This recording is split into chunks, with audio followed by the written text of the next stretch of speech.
The heart spirit is the voice of truth in the ancient world. Strengthening your heart not only gives you strength and courage, it gives you truth. And it gives you the strength to speak the truth. And the more you speak the truth, the stronger you get. Salutations, listeners, and welcome back to Glitch Bottle, the podcast where we uncork the uncommon in magic, mysticism, and the generally misunderstood. I'm Alexander F., and today we are so excited to welcome back to the podcast author, occultist, magical teacher, and tarot expert, Josephine McCarthy.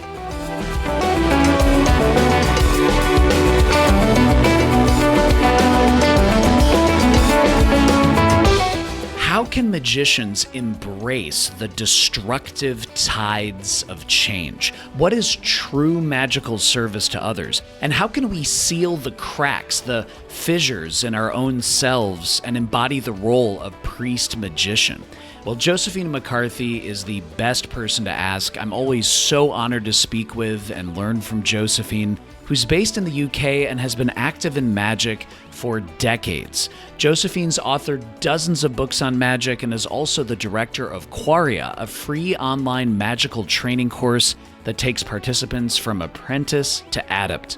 Also, thank you thrice to every Glitch Bottle patron on patreon.com/glitchbottle. Your questions for Josephine were powerful, they were insightful, and I think you'll agree with me, Josephine's wisdom is a needed dose of both courage and encouragement in our own magical arts. And now to help us uncork the uncommon, let's welcome back Josephine McCarthy.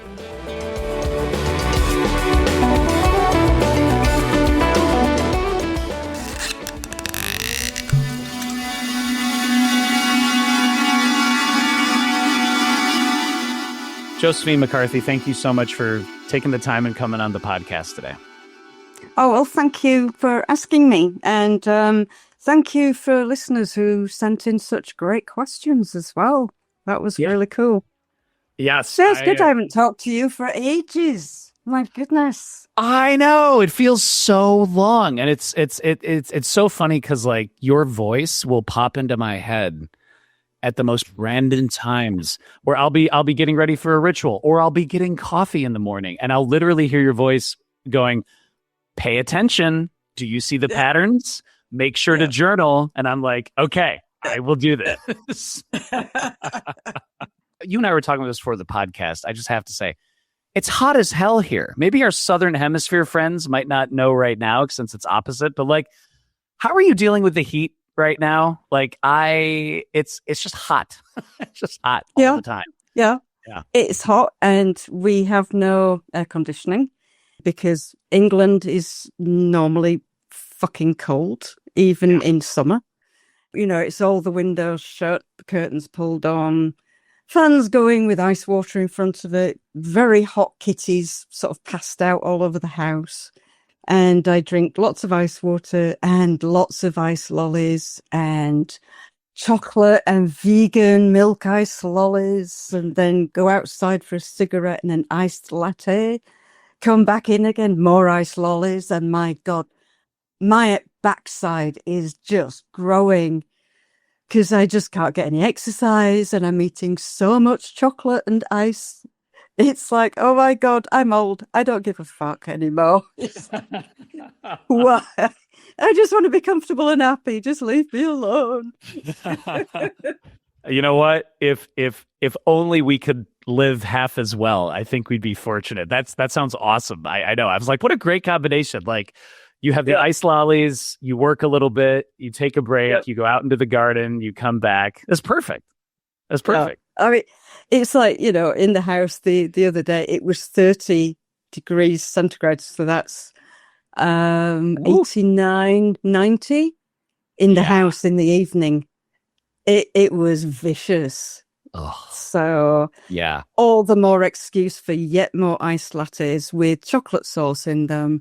And then chocolate and vegan cream ice lollies. Yeah, I mean, it's a good excuse because you can't work. Your brain cells are just mush. Right. And your body's just mush.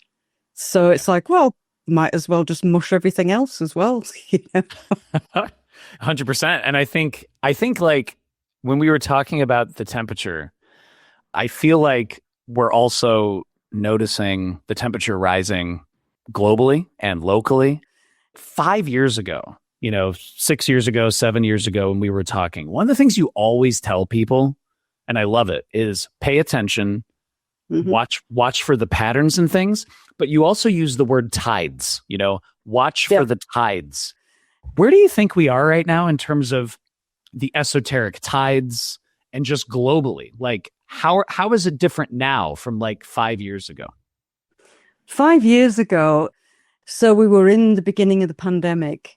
Although, there's been quite a long build-up in the inner worlds. I mean, we were noticing it in 2011, 2012, and watching it build up and not knowing what it was going to do. But it started really outing 2019, 2020. And at the time, I remember saying it's not just pandemic. These are all symptoms of the bigger picture. That it's not just pandemic. And the pandemic, at the time, I think it was 2021, people were saying, oh, well, it's fading now. And I was like, the fuck it isn't. It's not even got its coat off yet. But it's not just pandemic. It's wars. It's natural disasters. All these different things, authoritarianism, far right, far left, all of this stuff is all symptomatic of these destructive tides that flow in and out. And those tides are part of a much bigger picture, which is massive change. And particularly in the West. And you see it astrologically, you see it magically. And we're about, I think, because there's one of the old wisdoms is that in the absolute bottom end of the hole or the darkness is where the seed of the creative starts. And I'm starting to see very small inklings of creative seeds. So my guess is that we're almost halfway through, but not quite. So we've got at least another decade of this shit. Because it's a massive, if you think about it, you think of the fate patterns of, what we call the Western society. So sort of Europe, America, Australia, New Zealand, blah, blah, blah, blah. And the big shift that's going on, and it's gone beyond that now. It's seeped into countries all over the world. It's almost expanded to as big as it's going to get. And then it'll start coming back in, but it gets more and more destructive as it comes back in. Rather than get less. It's almost like everything fights to the bitter end. And then by that time, the creative seeds are now saplings and they'll get ready to blossom. You see, it's in history. It's over and over and over again, which is why, the two things is the wise person looks ahead, pays attention, but also realize that at the very end of something, the bad really thrashes around. So when you see that and everything is collapsing, the beginning of the new creative tide is coming in. And if you look back, you look at Roman history, look at classical history, and then you start to look at the histories of different countries. You can actually see the rise and fall of these different societies. And often it was a series of incidents like we're going through. The big one I always use as an example is the 6th century in the Near East and further afield, because everything happened. You got everything from, pandemic, it was a plague, outbreaks, famine, war, natural disasters. They went through volcanic winter for like 20 years. And everything always comes together. That's one of the signs of it. And when you're talking about tides in your local area, either in your own country, this is why you pay attention. That was the second one is, look to the future, but pay attention to what's happening around you now. Because the amount of people that contact me with readings saying, oh, this is really scary. What does it mean? It's like, it's not about you. Because it will show, you do personal readings and it'll be all destruction, death, firestorms, things like that. because your life is at that time not that important. There's not that much going on for you, apart from maybe losing your job or your boyfriend went and shagged somebody else. It's like, do you ever know anyone that didn't? It's much bigger. So you look around you and you'll see shootouts that are a lot more than normal. Lots of, nut jobs cracking and driving into people, or mass shootings, terrible storms, all of these things. And they all come in a very short space together. And that's the tide coming in.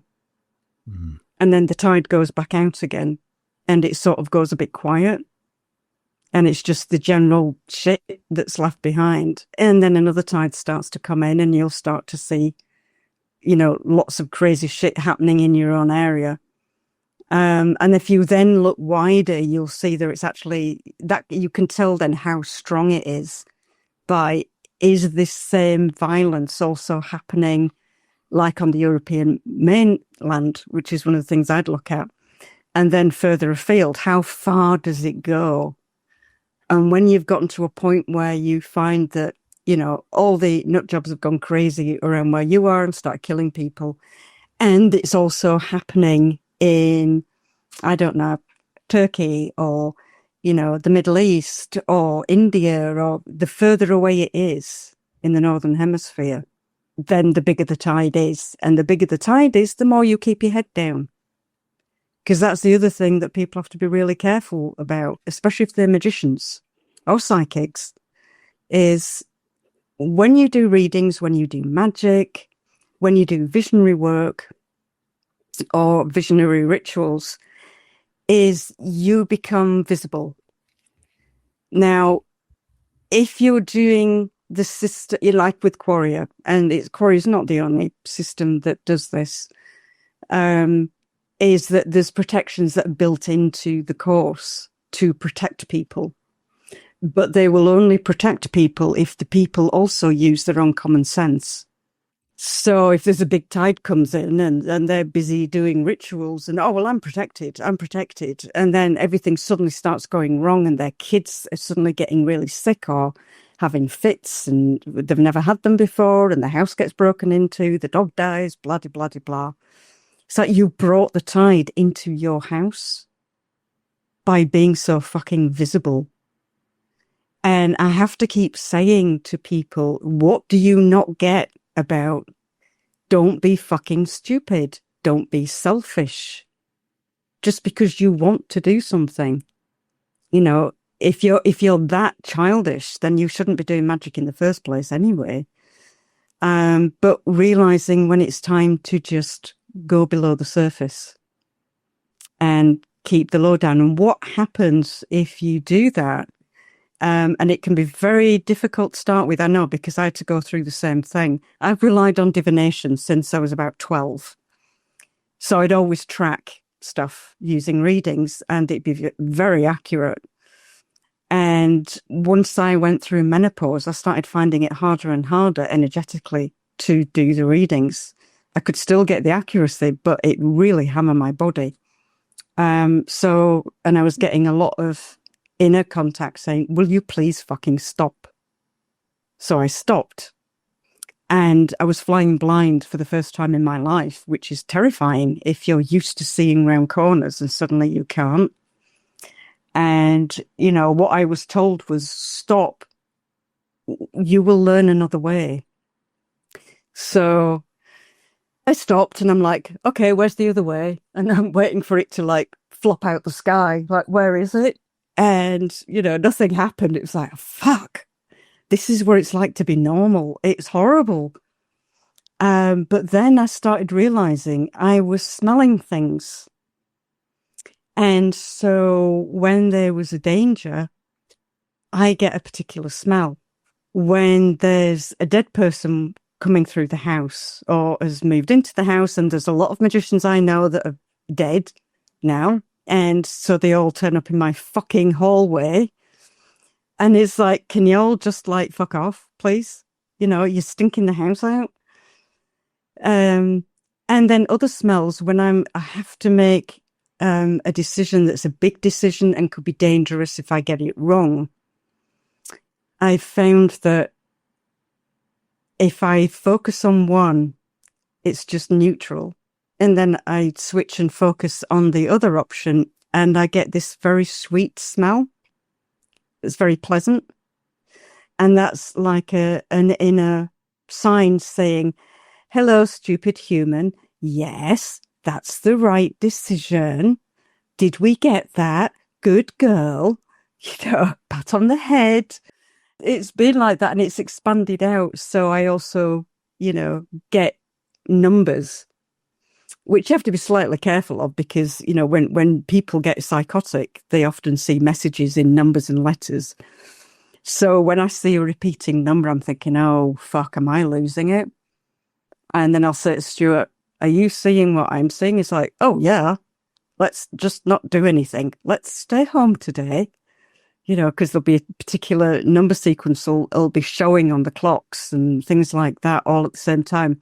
And our clocks are all set at different times, which is a magical thing around the house. So, and it's always been right. And it's like the night before Anne Widdecombe was killed, we're in a village that's not, geographically is not far at all. It's just to get to where she is, we'd have to drive around a hill range, and then where the moorland is to get access. You can't go direct. So it's a bit of a drive, but she's literally just over the hill and away. In that direction, the other night, there was a load of owls singing, like a lot of owls. And we do get that occasionally, and this is only since I stopped using cards for divination, is an owl will come really close to the house, and we've got like a metal railing, and it'll sit on the metal railing and shout at the house.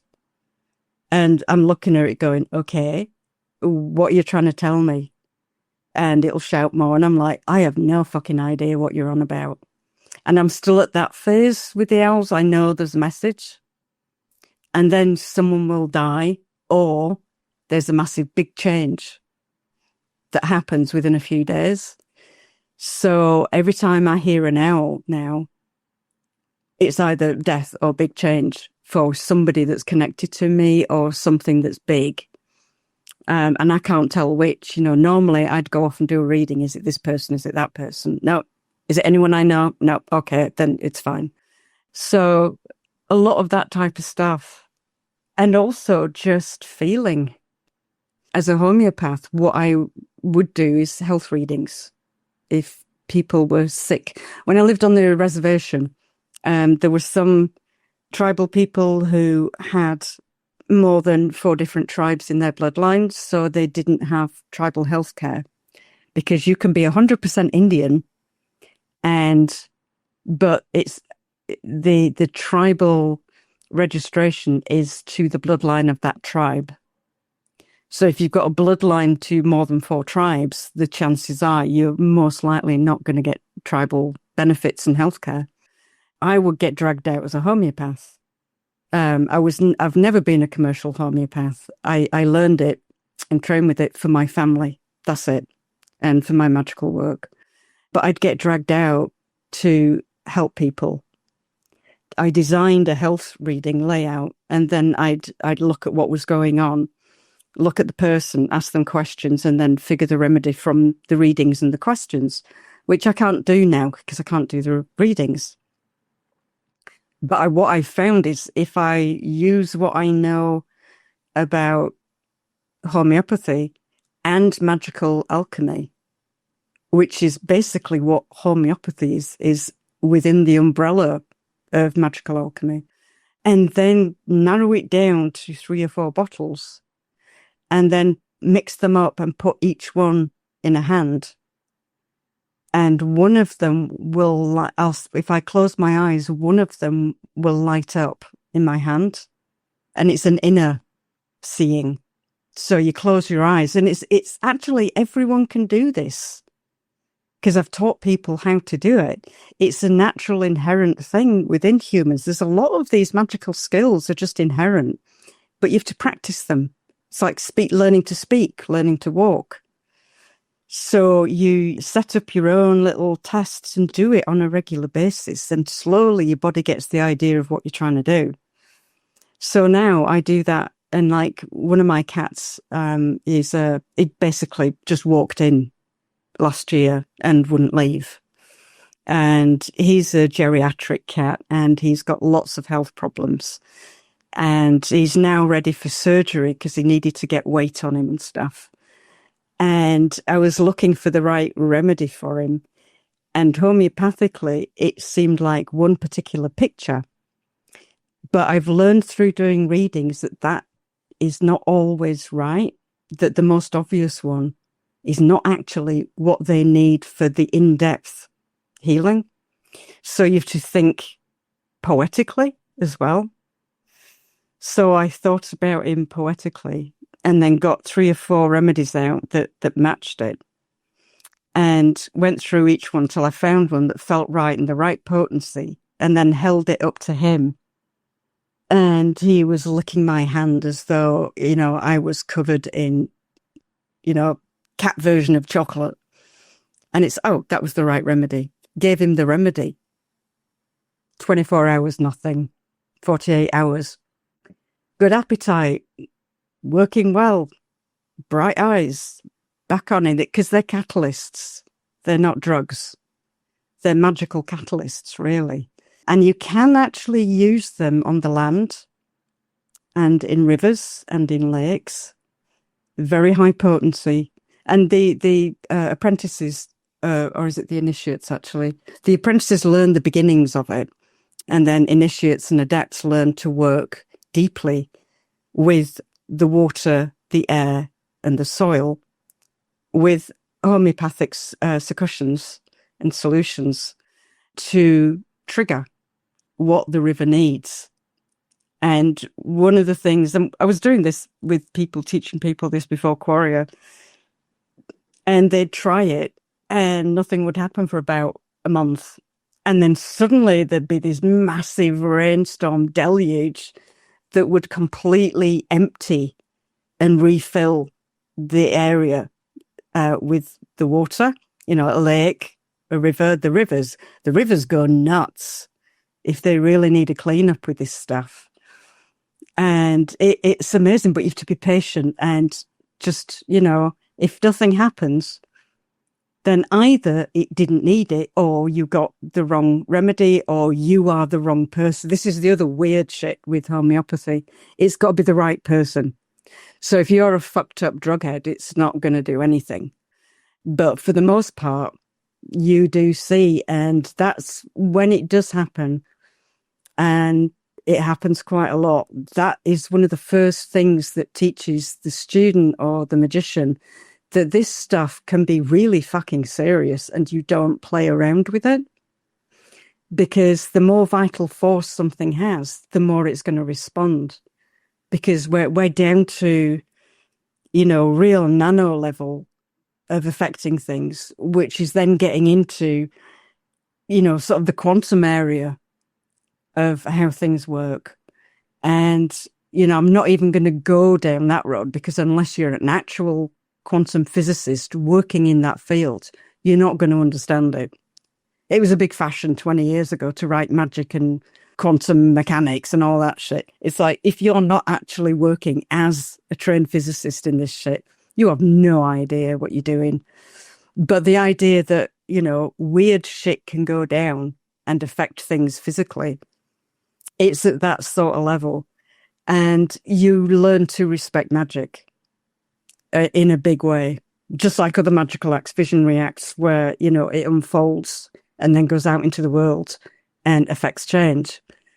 There's always that point where the student gets the feedback and goes, oh my God, and learns to be a lot more respectful of power and of nature, and realizes how little they are, how we all are in the face of such things. To that very point, we were just chatting about this, but we do have for you an anonymous question from an artist who I know we both admire. And this artist is saying, quote, "Hello, Josephine. This interview is the best news I've heard in a long time." I totally agree with you, anonymous questioner. During the past year, this anonymous artist says, "My country has been through so much, And your teachings, Josephine, have kept me sane and away from more danger more times than I can count. I would be so grateful, this artist says, to know everything you can share about how a destructive tide affects society and the land. Can you please share everything that we should keep in mind, the beings that it brings? What are the workings of a destructive tide that makes us behave so radicalized and divided? Well, I mean, for the last bit with the radicalization and division, the jobs, these tides are part of nature and have always been there and are documented coming and going. What they do, and this is, I don't know if it's the intent, but this is what we see from our side, is that it seeps into all the cracks, all the fragilities. So whether that is a nation, a person, a building, an earthquake zone, a volcano, mountain range, rivers, if you think about it, from around 2010, 2012, it's been building, it's been flowing, and it's building up, and it's still building up. It's not quite peaked. Of this, if you think of it as a power that doesn't have intent as such, what it does is it looks for cracks. So it's like water. It's looking for cracks that it can seep through. And when it finds a crack, it flows into. And then when you get power, energy, water into a vessel that has a crack, it's going to crack that vessel wide open. And this is what the tides do. It breaks things, because then that's how you compost things. Things have to die, things have to break. It's very destructive, so that it clears the ground for what comes next.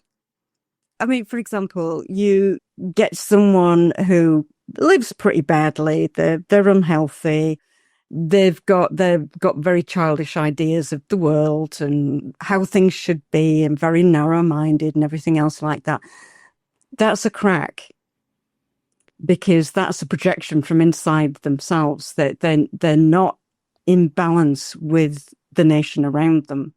Fundamentalism, very narrow. Even if it's like, oh, I am so holy and Catholic and everything else, and only Catholics have it right, and, you know, God is Catholic and all that sort of shit. That's a major crack that will get filled and will blow that person apart. And when people get blown apart energetically, they fracture.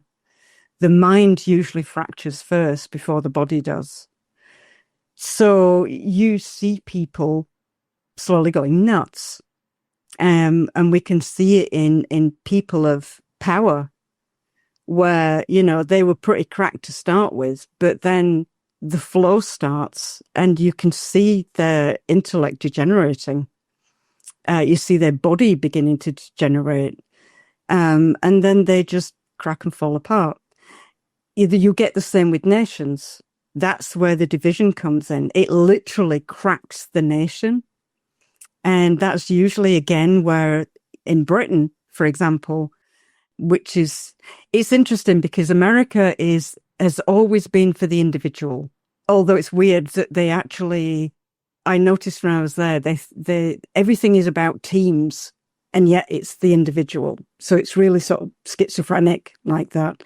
Whereas in Britain, it's slightly different, but it's also small island mentality. People in Britain tend to be pretty narrow-minded in general, and I'm generalizing here, obviously, but there's a great underbelly of small-mindedness, poor education, which is the failure of the state. You know, you want a good society, you need to educate them. You don't leave them with basic literacy unless they can afford to go to a private school, because then you're going to have this underbelly that becomes violent in a destructive period. So what you do is you make sure that your society has good, solid healthcare, good, solid education for the people. Therefore, they can earn a living. If they have wage protections, then they don't need to go around mugging people. Hence, until very recently, and actually I think it's still true, that our crime rate per head is, per population, if you even it out, is a lot less than America. And after living in America and seeing just how hard it is for people, I can see how these tides could really crack things open. And the same here, because now this country's been copying America for a couple of decades. And there's a lot of people in politics who very into the individualism and the greed, and they get into politics and they openly lie to the people to get the votes, and they're getting paid by, the huge industries that want to make money, but they can't because of too many regulations to protect the people. But through social media and things like that, the people are given all this information, so they vote them in. I won't go down the road of politics because it just does my head in. It's just so fucking weird. But that's a good example of where there's a weakness, it will open it up. And that magical is the same as the mundane. It's like if you've got an unhealthy society with no proper healthcare, you look at second world, third world countries, you don't just get pandemics, you get, mass deaths, huge amounts of deaths. And we don't hear about it because nobody gives a shit, which is also horrifying. Because in terms of the media and the governments, a particular country has no relevance to them because there's nothing that the bigger community can suck off of them. They won't have oil, they won't have rare minerals. Nobody gives a fuck about them. They all die, nobody notices. And that, and again, is a crack in our society. So you've got these cracked societies. And I would say in the Western world, America and Britain are probably the most cracked because, we copy America. So you see it, and this is why you pay attention, and you pay attention to yourself, because this is a huge, huge shift. People will be studying this time in the future to look and see how it all happened. But we are in a massive, very slow period of change that will change the world for good. And people feel helpless with that. But magically, and I've said this on every fucking podcast, and do people listen? No, they go, oh yeah, that's a bit fluffy. But it isn't. It really isn't. Is A, you keep a sense of humour. B, no, it won't always be this way. Those two things alone keep you going as an individual human being. There's nothing big you can do about this, magically or otherwise. The time for that was like, a decade and a half ago or 2 decades ago. Something as big as this, it's only when it's tiny and just starting that you can't stop it, but you can nudge it. Now it's too far out. There's nothing you can do.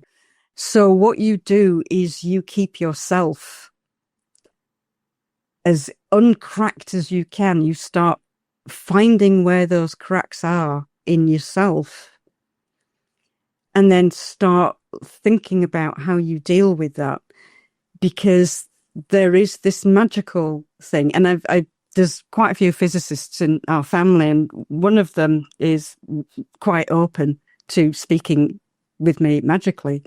And it is relevant in physics, especially right on the edges of physics, is that if you magically change yourself, and it's not like psychology and going for counselling, not that sort of change yourself, which I'll get to. You change yourself, it starts to slowly affect change around you. And then that affection of change starts to widen out even further. And as things start to change, they start to affect change around them. And it's these ripples that go out. And it's not new. I mean, they were talking about this 3,000 years ago. Plotinus was talking about it. Plato was talking. The Egyptians were talking about it. The early Christians were talking about it. You know, everything you do unto another, you do to me. Speaking from within. The power of the divine flows through you. You're a living being, so you've got a fragment of the divine within you. And that is the same for everything that's around you. You bring that into focus in a balanced way as much as you can, and it starts to affect change, and it seals your cracks up, which is the biggest thing as well. But if you approach it just to seal your cracks up because you don't want to get blown apart, then it won't work. Because the best way to seal your cracks up is to affect change around you by being a decent person, not being a dickhead. It's magical service. And everyone goes, well, what the fuck is magical service? And for your questioner, if you think, for example, in this sort of a question could have come out of Ukraine. So, you know, you're an artist female in Ukraine, living on the outskirts of Kiev. And, you know, you're getting bombed. The city's getting bombed just about every night. So you're living in a way that you don't know if your apartment's going to be there tomorrow morning. You don't know if you're going to have any belongings at all in the morning. And you don't know if you're going to wake up in the morning. That really brings the mind into focus for a start off. So, you know, you think survival first. You keep your bag with your passport, your money, your blah, safe, by a door, or where you can find it if the apartment is blown up. You make sure you know where to go for food, for water, things like that. So you've got your basics looked after. So then you start with the next person. There's an old lady lives in the apartment next to you. So you make sure she has all the stuff that she needs is near the door, and that she has food and she has water. So you're looking after someone, not because you want to be a good person, but because she needs it. And that might sound like it's the same thing, but it isn't. If you do something because it's necessary, it's needed, not because you want to be a good person. If you work from necessity, then you're stretching yourself out. You're stretching your boundary of necessity to encompass somebody else, to protect them. Now, if you're doing that because you want to be a good person, then you're being an ego maniac, basically. Oh, I'm a good person. I'm going to help my neighbor. You know, I was good. Rather than, you know, you're doing it because you have to. She's your neighbor. She's an old person. Why wouldn't you do that? And that can show a person how far away you are from where you should be. And she might be an obnoxious old cow. It doesn't matter. Make sure she's got what she needs. You know, there's a woman downstairs who has little kids. Make sure she's got what she needs. Or if at some point, you know, there's a bombing and it bombs downstairs your apartment, its front's blown off, but the building itself, the structure's still there. You get the old lady out, you go down, you know, you find out if the children are out. Or if you know there's going to be a bad bombing because, you know, Putin is constipated this week and so he's in a bad mood, so he's going to attack Kiev even worse. So you get people to the shelter. Yeah, the kids help the mother. She gets the bags, you get the kids, and you go to the shelter. That's the next layer. So then you go beyond down to the next layer again. Every day you go out and you think about it. Kiev being bombed every night. Kiev has trees. It has plants. It has parkland. It has all these different things. It has dogs and cats, birds. You think they're not getting affected? So you sit with your back to a tree in the park during the day if it's safe, away from drones. This is the other thing, is like you have to be really careful because there's drones going around all the time. You sit down by a tree and just look like you're having a little rest. And as a magician, focus your mind and then melt into the tree. So you're melting your consciousness into the tree. And through that, you're talking to all of the trees and the land itself, because through the roots, through all the fungi, all of that, it's like one massive sort of nature internet. So you can put a call out and say, is there literally anything that I can do for you? And sometimes you don't get anything back, which is most of the time where they've withdrawn and just don't want to know about humanity, or they're good and they don't need help. And there's sometimes you'll get something back that says water. And you're looking around going, well, it's raining. Why do you need water? And it'll say again, water. So as a magician, you have to think about that. This is paying attention. So you think water. It wants the water of life, which is different from just water that falls out of the sky. So you get water, you exorcise and you consecrate it, you make it sacred, and you go to the tree, melt back into the tree, holding the bowl of water, and tell the tree, I brought you the water of life, and I wish you life, and I want to be able to help you. You tell me through the land, through the birds, through the wind, if the land needs, then tell me. And you pour the water into the roots of the tree, and then you meditate with the tree, not sat by the tree.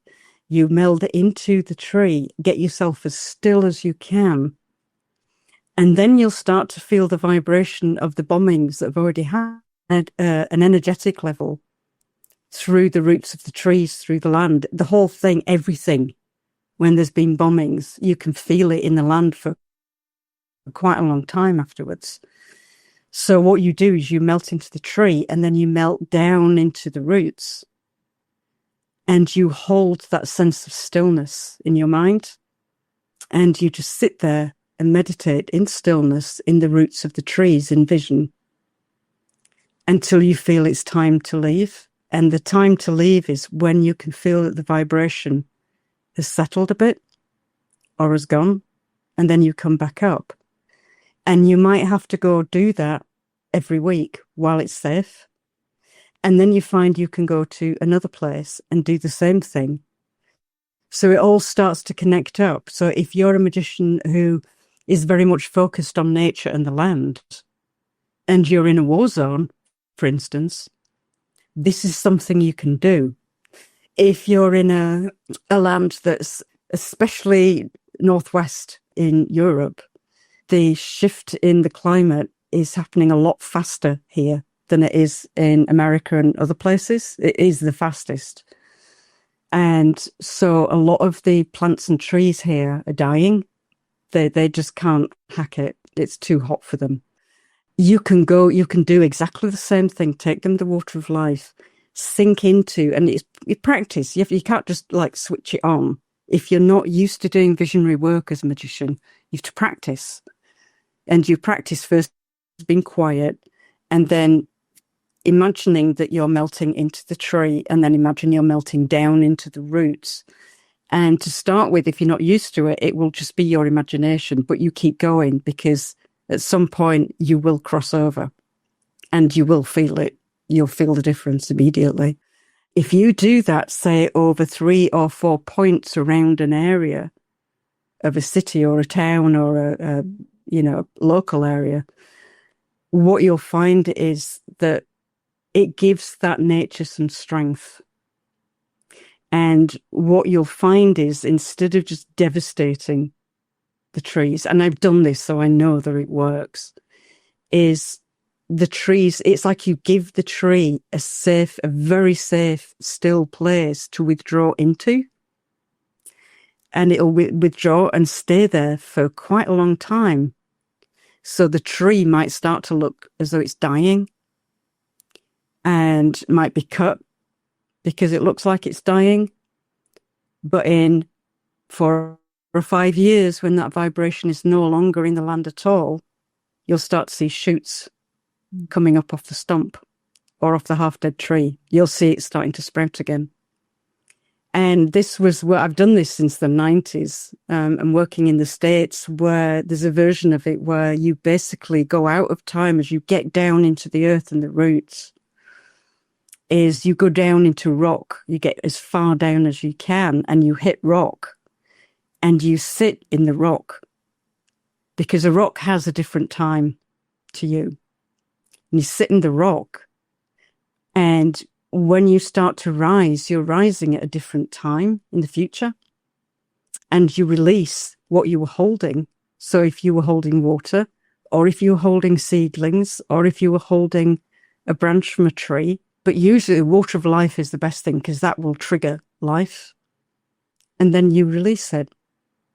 And then you get back into, and then you rise. But as you rise, you're like going back through time. So it takes ages to climb your way back out of vision. And it can knock you on your back for a few days afterwards. If you completely keel over afterwards, you'll be buzzing for about 3 hours and then you'll crash. If you do crash and it hits you for a day or two, you know you've done a good job because it's taken a huge amount of energy. So that's a land thing. And then with the people in a war society, people do get a very dark sense of humor, which is really good, which horrifies people that are not in such danger, that have never been in such danger. They get terribly insulted or, you know, oh my God, you can't talk like that. And it's like, oh, fuck off. Of course I can. You know, it's like, you know, it's like in Northern Ireland. Hey, you still got your kneecaps. Good for you, you know. I'm going to jump down a little bit to another listener question, which I think you perfectly touched on, but I would love if there's any other practical techniques you have, which is from Ella Ho. And Ella says, a question for the wonderful and respected Josephine. I know this can be a very broad topic, but Ella says much of what Josephine teaches and writes about can be applied in mundane life for those of us who are not practitioners. Ella says, I would love to hear Josephine's thoughts on how to be a responsible member of the broader community of beings you live and share the land with. Also in general, what are Josephine's thoughts on leading a magical life for those who feel called to a more passive magical path? She says, I don't feel called to do rituals or anything that would direct a specific response. However, I'm highly aware that actions in my everyday life have energetic consequences, or I may need to do something mundane to aid a larger magical purpose. So I think what Ella's saying is what you were talking about, right? That service. Yeah, that is what service is, basically, because this is one of the misunderstandings, especially for Americans. When you say magical service, they think that, you know, they have to give up everything they own and then, you know, whip themselves and you know, be a servant to somebody, or God knows where. Well, it comes from Christianity, basically, because that is the only thing that people have a reference point for. I'm using humor, but it's actually, America is very isolated because it's one big country. Really, you know, like here, an hour and you're on the continent, another hour and, you know, you're in a different country again and different languages and stuff like that. So it's easy to get locked into one way of thinking in America. And that's very difficult. That must be really difficult. But yeah, I mean, for a magician, people want a ritual they can do.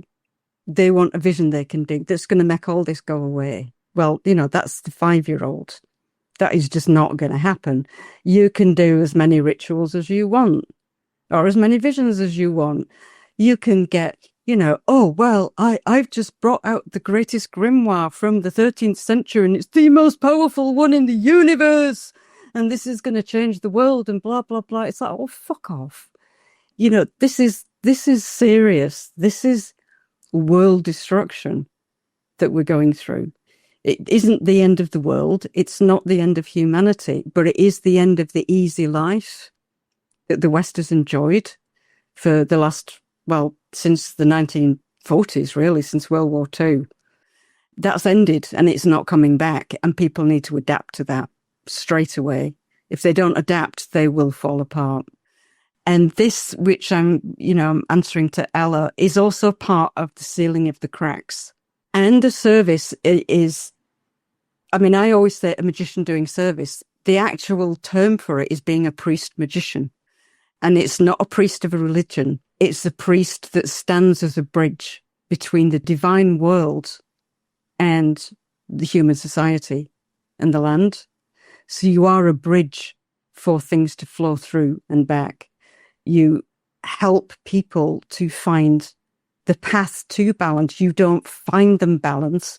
You don't give them what they need. What you do is you set them on the path so that they can find what they need. And that is a magical act, especially if it's done with magical intent. So for Ella, who, she doesn't want to get into heavy magic and everything, and very sensible, especially at these times, in passive magic, be aware of everything around you, pay attention. When you do things, everything becomes a magical act because it's the focus. This is why student magicians, the first thing they learn is meditation. Because if you can't sit down and shut up and shut your mind up, then how are you going to focus your mind to do a magical act? You're not going to be able to. So if you can't sit down and shut up, then just be mundane at this time and be helpful to people. But if you do have that ability to meditate and get it fairly silent and then focus intent, think of like I hyperfocus. That's how I wrote the course, was 3 years of absolute hyperfocus. And that comes from the magical training of learning to focus. So, for example, you're going to pay for something in a store, and it's harder with the phone, but using a card, a debit card or a credit card, as you put the credit card into the machine, you're using your right hand. The right hand is the side of the inner world, of the divine world.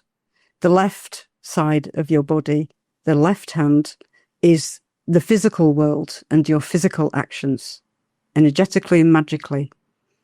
So the right hand, you put it into the machine and you're totally focused on, through you, I send balance.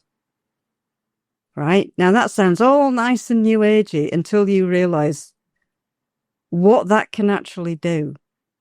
So, you've paid for your gasoline with your debit card with the intention of balance. Now, the majority of the oil mega companies are anything but balanced. They're predatory. They're vicious. They're vicious with each other. They're vicious with the staff. A very close friend of mine worked for a major petrochemical company and reasonably high up and treat like absolute fucking shit. And all of the staff under that management were treated like that. And that layer of management was treated like that. It was all the way up. So you've got a whole rotten company. And so you're in the gas station that's owned by that company, and you're putting your card in and you're saying, I send you balance. And it's like, if you can get away with it, you whisper it because utterance is more powerful than thought. But if you do them together, it's really powerful. But at least the thought, and you're pushing it, so you imagine that flow through the right arm from behind your shoulder. So it's not you. You're mediating it through your hand into the machine and letting it go. And every time, once is not going to do much, if anything. But you keep doing it, you keep doing it, you keep doing it. And if there's more magicians doing that, it starts to build up. It's not going to destroy the company unless that is what will bring balance to that company. Do you see what I mean? It's like justice is the scales of balance. So that's all you're doing is, if you are a just company who are doing what you say you're supposed to be doing, then this will assist you into being a good company. If you're unbalanced and greedy and nasty and predatory, well, it's been nice knowing you.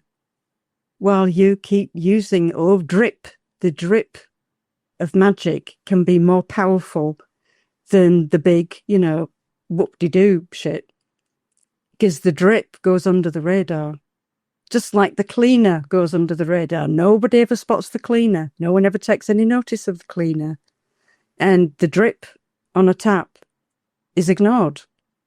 The running water, the tap will be turned off, but just a little drip here and there starts. And if you watch what water can do when it's constantly dripping, it's pretty cool. So, and these do work. These are things I've used since my 20s. And I do have to say that when I was in my 20s, I was a right arrogant little piece of work. And people would talk, the older magicians would talk about this stuff, and I'd be going, good grief, that's the 1960s for you. That's what it does to them. They're all flower people and blah, and wear the hard a lot, And yeah, then I got my ass whooped a few times and realized what a dick I'd been. And I'm sure this is the other thing to remember when we're talking about cracks, because this is important in that all of this flows through you first before it flows out to a company or anything. Any cracks that you have, it will also fill to bring in balance.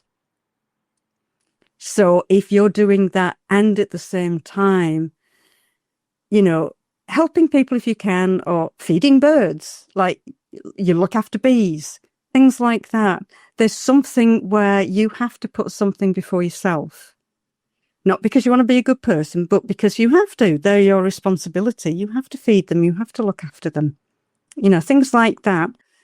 Don't be a dick. So if you watch, Facebook is the great educational place for this stuff. I know it's mainly for older people like me, from way before technology.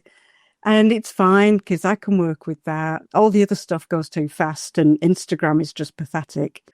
But when you're looking at this sort of thing, you'll see there's people waiting to jump on someone. So someone will post something or give an opinion, and then everyone will pile on and just rip them to pieces. And when you actually read what they're saying, it's nothing, it's not useful. And you can see the helplessness in the comments. Like you can see, this is what I get. I look at them, look at the words, and I see someone who is in a shit job, who is badly managed, who is bullied, probably forward facing to the public. So they get shat on all the time by the public. They don't earn enough to live how they should be able to live, like normal decency of a house and a car. And that's what you're seeing on Facebook is the frustration and not knowing what to do and not knowing what to do with it. And pulling somebody down like that makes them feel powerful for a short time. And, to be honest, I can't fault them for that when I see that. And it's being able to do that, to look and see what is behind these fronts. And some of them will engage if you start to be human. Some won't, because they don't know, they can't cope. They have to stay in that angry power because that's what's keeping them alive. But once you start to see that and realize that everyone around you is suffering, people don't get decent wages anymore. I grew up in a time where, my dad earned enough that my mother stayed at home and raised the kids. And then once she thought she was done with the kids, then she went and did her training, her medical training and all of that. And then I was the menopause. I kept telling her that she was going through the menopause, and then I popped out and she said, told you. But they could survive very well on one wage. There's no way you can do that now unless you're right at the top of the tree of something. An ordinary worker, there's no fucking chance. That's wrong. There's enough money. America, Britain, there is enough money. There's just not the will, because the people at the top want more, they want more, they want more. And they want, the people at the bottom, which is, and this is an Adam Smith part of his work, is that your workforce should be just barely literate and numerate, should have no sense of settledness in their home. They shouldn't own a home. They should be terrified of eviction at all times. And they should be terrified of not being able to feed themselves. And that's how you get a lower wage society, which in his day, what he was thinking, which fuck knows what was in his head, rather than just fucking, pay people properly, was to take over from slavery. That was his idea. If we did this with the ordinary populations, we wouldn't need to have slavery. So I'm a good man because I'm thinking like that. And people put up statues to me. And it's like, seriously, that's how evolved we've become. So you have people now in America and in England who live like that. You have to have compassion. That doesn't mean being all nice and fluffy. That means seeing beyond the anger and start with humour. Do you know what I mean? It's, especially with dark humour, because it takes the energy straight out of the nastiness for a start off, but it can sometimes trigger conversations. And finding a way to have conversations where you don't have to agree with a person at all, but you can still build friendships, or at least be nice, or be neutral. It's like most of my friends, magical friends, are completely different to me magically. And often we don't agree with each other over a lot of things. It's respect for the human being. That's it. So all you need to do is just respect someone. And if they're not worthy of respect, then tell them to fuck off. I don't put up with people. If I can't respect them, I don't want to know them. And my level for respect is actually quite low. You don't go around murdering people, things like that. Oh, okay, you might be okay. Are you a complete moron? No. Okay, you've gone under. Off you go. It don't take a lot. That can be a part of magical service, because it's getting right down to the bottom of the polarization. So back to our imaginary friend in Ukraine, there's heavy division in Ukraine, although it's getting less because of how the Russians are behaving in the war. I mean, they're just throwing bodies into the meat grinder. And then now that they're running out of Russians, they've been throwing everyone else into the meat grinder.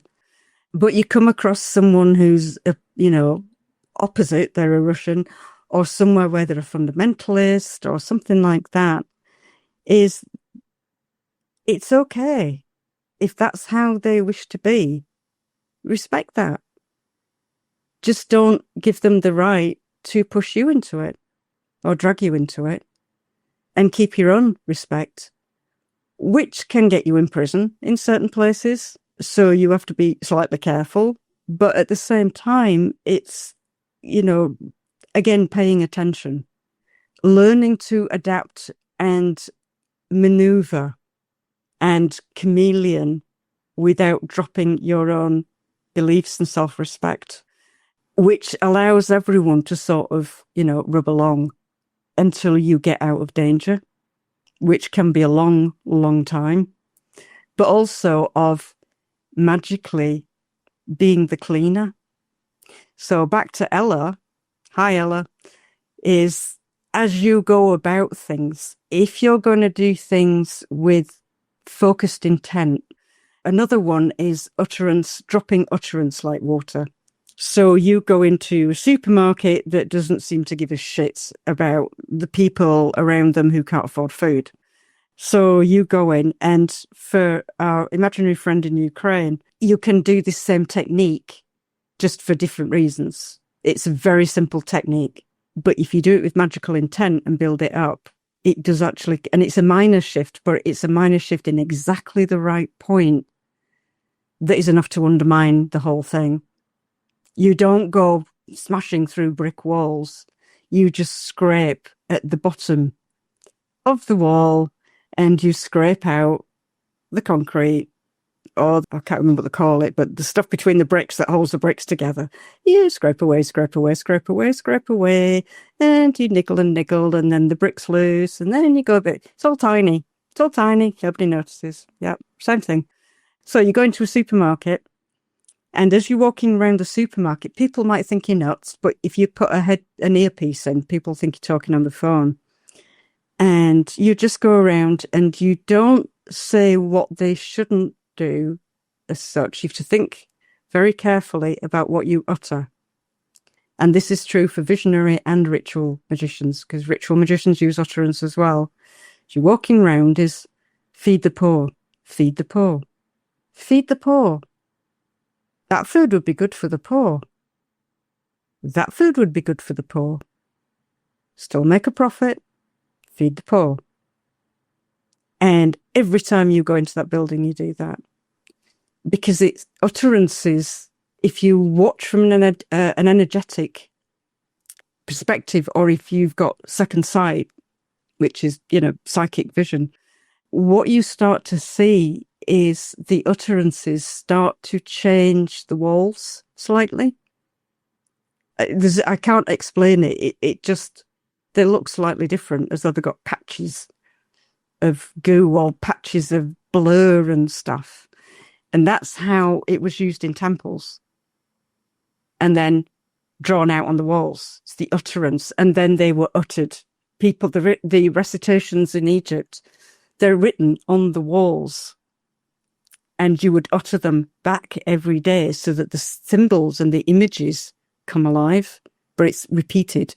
So you go into the same supermarket, you could walk through every day, people, oh, that nut job's here again, going round, and you use exactly the same words. No change, repeatedly. You can focus it at a person. You want to leave. You want to leave. You want to leave. You want to leave. You focus on the person's face, and because it's a destructive time, you be very, very careful, because this can come back on you if you use it the wrong way. You don't use it in a vindictive way. You use it in a way of, say if you've spotted someone on the street that you know. I mean, this is harder because in England it's so fucking small, you can more or less guess what everyone's up to. In a war situation, you've spotted someone that you know is a spy that set themselves into a community. We get this a lot in Britain. The intelligence police, they'll position themselves in ecological groups, in protest groups, things like that. For years, they'll embed. They even get married to the protesters and have kids with them. It's bizarre. It's caused a lot of problems just recently. But when you spot one of them, you want to leave. You want to leave. You want to leave. And if you know where they live, you walk around the house, they're outside, you want to leave. You want to leave. And it's day after day after day. And then you can flip that around so that when you're dealing with people in like a war situation, you walk around where you know there are people that have just given up.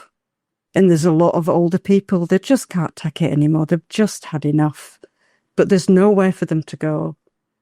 There's nothing they can do except just sit there, outside their house that's been partially bombed. There's no electricity, there's no running water. They don't have the energy to do anything. So you either sit on the bench when they're not there. It's going to be okay. It's going to be okay. Done with magical intent, that is the difference. Absolute magical focus. You don't let other thoughts come into your head.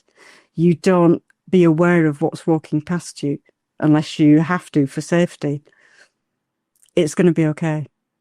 It's going to be okay. And as you say that, if you're able to, you also, this is something that Quarrier teaches more advanced students, is learning that your spirit self, your energetic self, is not confined to the body. it has no shape. People can't get their heads around that. The you inside your body doesn't have shape, and it can spread out.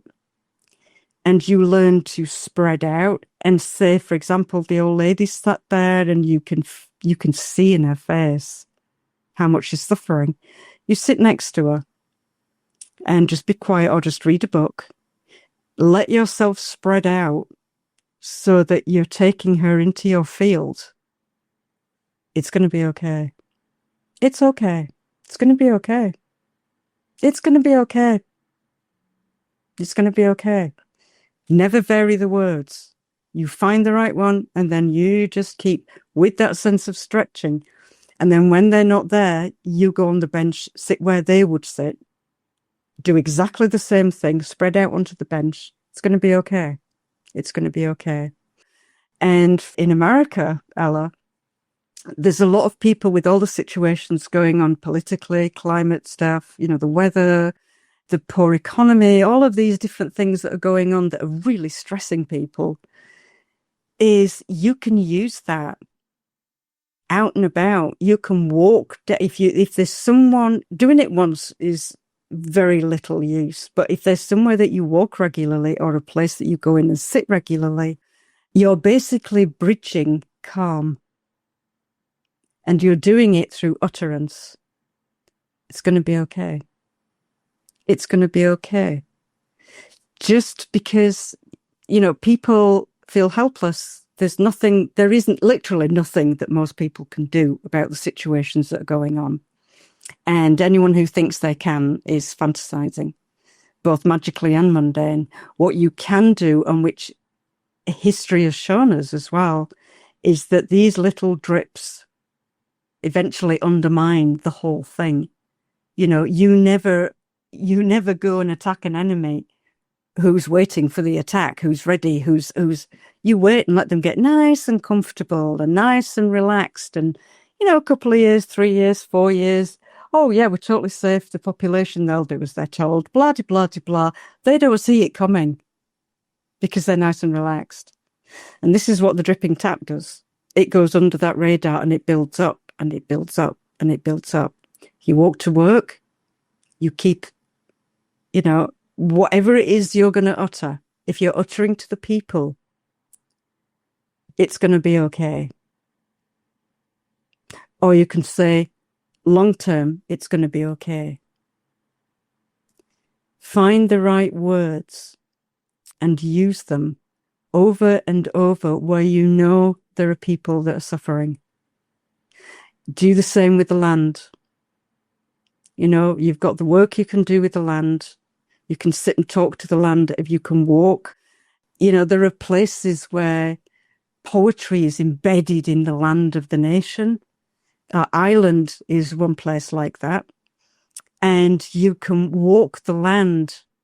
You can write a poem for the land, or find one that really works well, that's covering what you're looking for, and recite it to the land while walking. And do that same walk every week. Recite that poem over and over again without variation. It's always utterance without variation, with the mental focus. And you walk, and people start to pick up what it is you're doing. There'll be people who say, because I was doing this during the pandemic. We've got couple of walks around. Well, we've got loads of walks around here, but one of the local farmers realized that, to walk out in nature here, you need boots. It's muddy, it's dirty, there's cow shit, all of that sort of thing. And for elderly people, it's just not viable. So he got his tractor and everything, and he basically cut through a load of overgrowth on his land and made a mile circuit that had uphill, flat, and downhill. And then he worked on not paving it, but just making sure it wasn't going to get muddy, and put in a couple of benches for people to sit, so that during the pandemic, the old people could go out in nature and walk and sit in nature and not get covered in mud and things like that.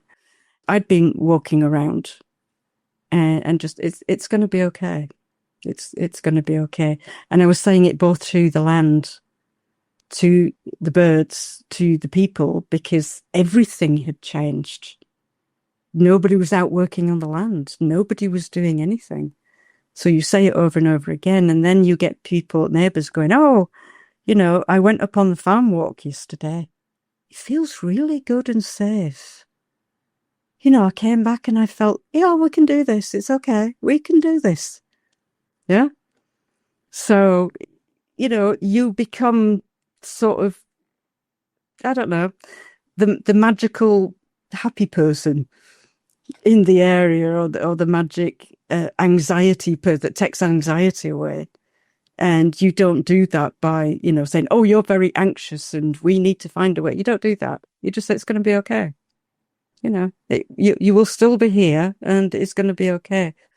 And people understanding endurance. And like our friend, she's really strong. And, she's really learned endurance, and she really I'm so impressed with her that she's really done so good. And it's a lesson for everyone is, when things get really tough, you keep one foot in front of the other. You sort your cracks out by helping others sort their cracks out, by uttering, by working in small drips, and just not being an asshole with people, which is really hard when you're surrounded by assholes. But at the same time, do you really want to be like that? No. So you be who you want to be, a person who's not a complete asshole and who's helpful and just nice. It's not hard. Don't give in who you are because you're surrounded by shit. Stick with who you are and help others do the same. And the other very, very, very important magical thing, do not have a price. Really important magically, do not have a price. This is something that freaks people out, particularly the Americans, is because in America, everything has a price. And when I did Quarrier, so many people say, well, I can't do that. It's free. That's just not right. It's like, well, don't do it then. Well, but I want to do it. Well, then do it. But I can't do it because it's for free. Well, don't do it then. They just couldn't compute it, And well, I want you to teach me individually. No, I don't do that. And the course is about you doing it on your own, especially the first third of it. No. I'm going to need your help. Well, I'm sorry, I don't do that. I'll pay you. I don't do that. I will pay you as much as you want. You can ask anyone, and this has been said to me so many times. It's like, what do you not get about the word no? And the thing is that people are so used to getting what they want, is they will throw money at people to get what they want.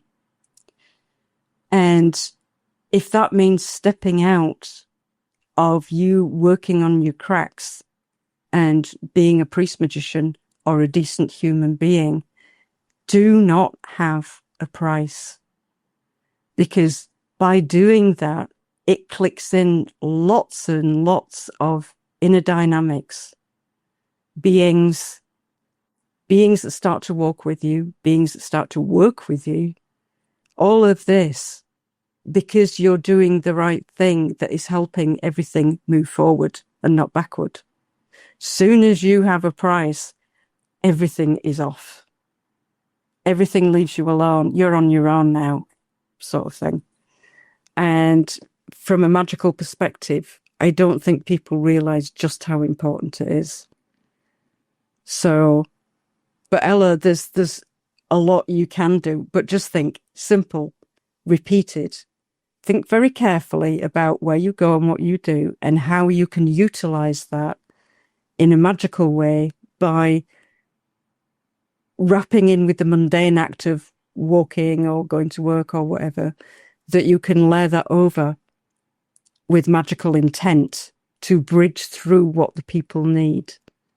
So once you've had a look around you and to see broadly what people would need, then you work out your utterances that will enable power from not you, from behind you, which is divine power, divine energy, the land power, the land energy to flow through you, through the utterance and out into the community repeatedly over and over again.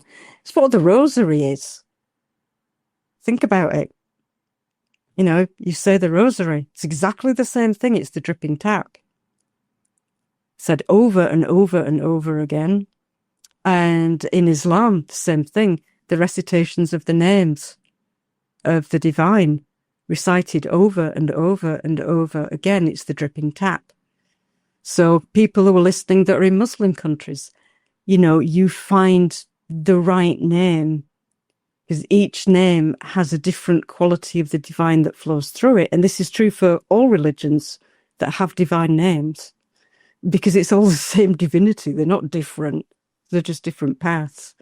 So Al-Shafi, the healer, walking down, you know, an area that's devastated, uttering Al-Shafi, Al-Shafi, Hu Allah, Al-Shafi, repeatedly, over and over and over again. If you're Catholic, the rosary, you know, if you're not religious in any way whatsoever, you can always walk down the road going, fuck you, fuck you, fuck you, fuck you, fuck you.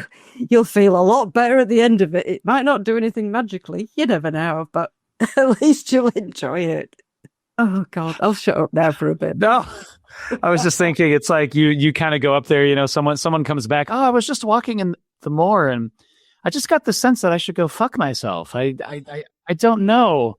I don't know. I think Josephine was here a couple of days ago, but anyway, but the moor looks beautiful, you know. But no, this is so powerful, Joseph. I mean, really, like, thank you for sharing that, because I'm noticing so many themes here about the subtleness of it, the integration of magic into mundane life, and the ability of repetition. Another big theme that you've been touching on is the importance of doing that while also keeping your head down and protecting yourself. And I think this ties directly, your last point ties directly into this listener question we have for you from Michelle Rella Summers. Michelle says, quote, "I'm ecstatic to see Josephine back on Glitch Bottle. So am I, Michelle. Absolutely." And she says, "In North America, Josephine, we have the freedom to be open with spiritual practices that aren't mainstream." She says, "I have no fear of reading texts like Quaria at the coffee shop, where in the 1600s doing such would have led to very bad things happening to me." So Michelle's question is this: do you, Josephine, see a time in the near future when people will have to go underground once more with their spiritual beliefs if they do not jive with those in power? Well, it depends where you are. I mean, that already exists in quite a lot of the world, you know, where if you're found with magical books or anything like that, that you could be hung, beheaded, thrown in jail for good and throw the key away, that sort of thing. In the West, we're at a junction point, and this has been a junction point that's come up repeatedly, as though it's testing the people in political elections of a very defined choice between truth and lies, good and bad, you know, greed and service. And it's in England, it's gotten more pointed as it's gone along. So it's really interesting to see. From a magical perspective, the fate patterns are narrowed down to like 2 roads at the moment in Britain. These are only 2 that are now showing. And it's been like this, I'd say 2 or 3 years at least. And the nation has been given a choice more than once over the last few years of Britain is going into being a second world nation in the future. That is coming, and there isn't a way to avoid that now. There was about 2 decades ago, but there isn't now because it's all locked in place. So Britain will become a second world nation. The question is, how is it going to get there? Is it going to get there slowly, like a slow but managed, comfortable decline? So when, the world has changed a lot since I was a kid, and you don't notice the change when it's a slow change. But everything about the country is so very different from, say, the early 70s. The whole political, social, economic, everything's completely different. And we're a lot wealthier as a nation than we were then.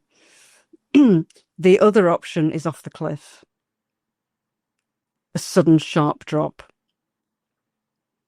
And these are the two options that are still open.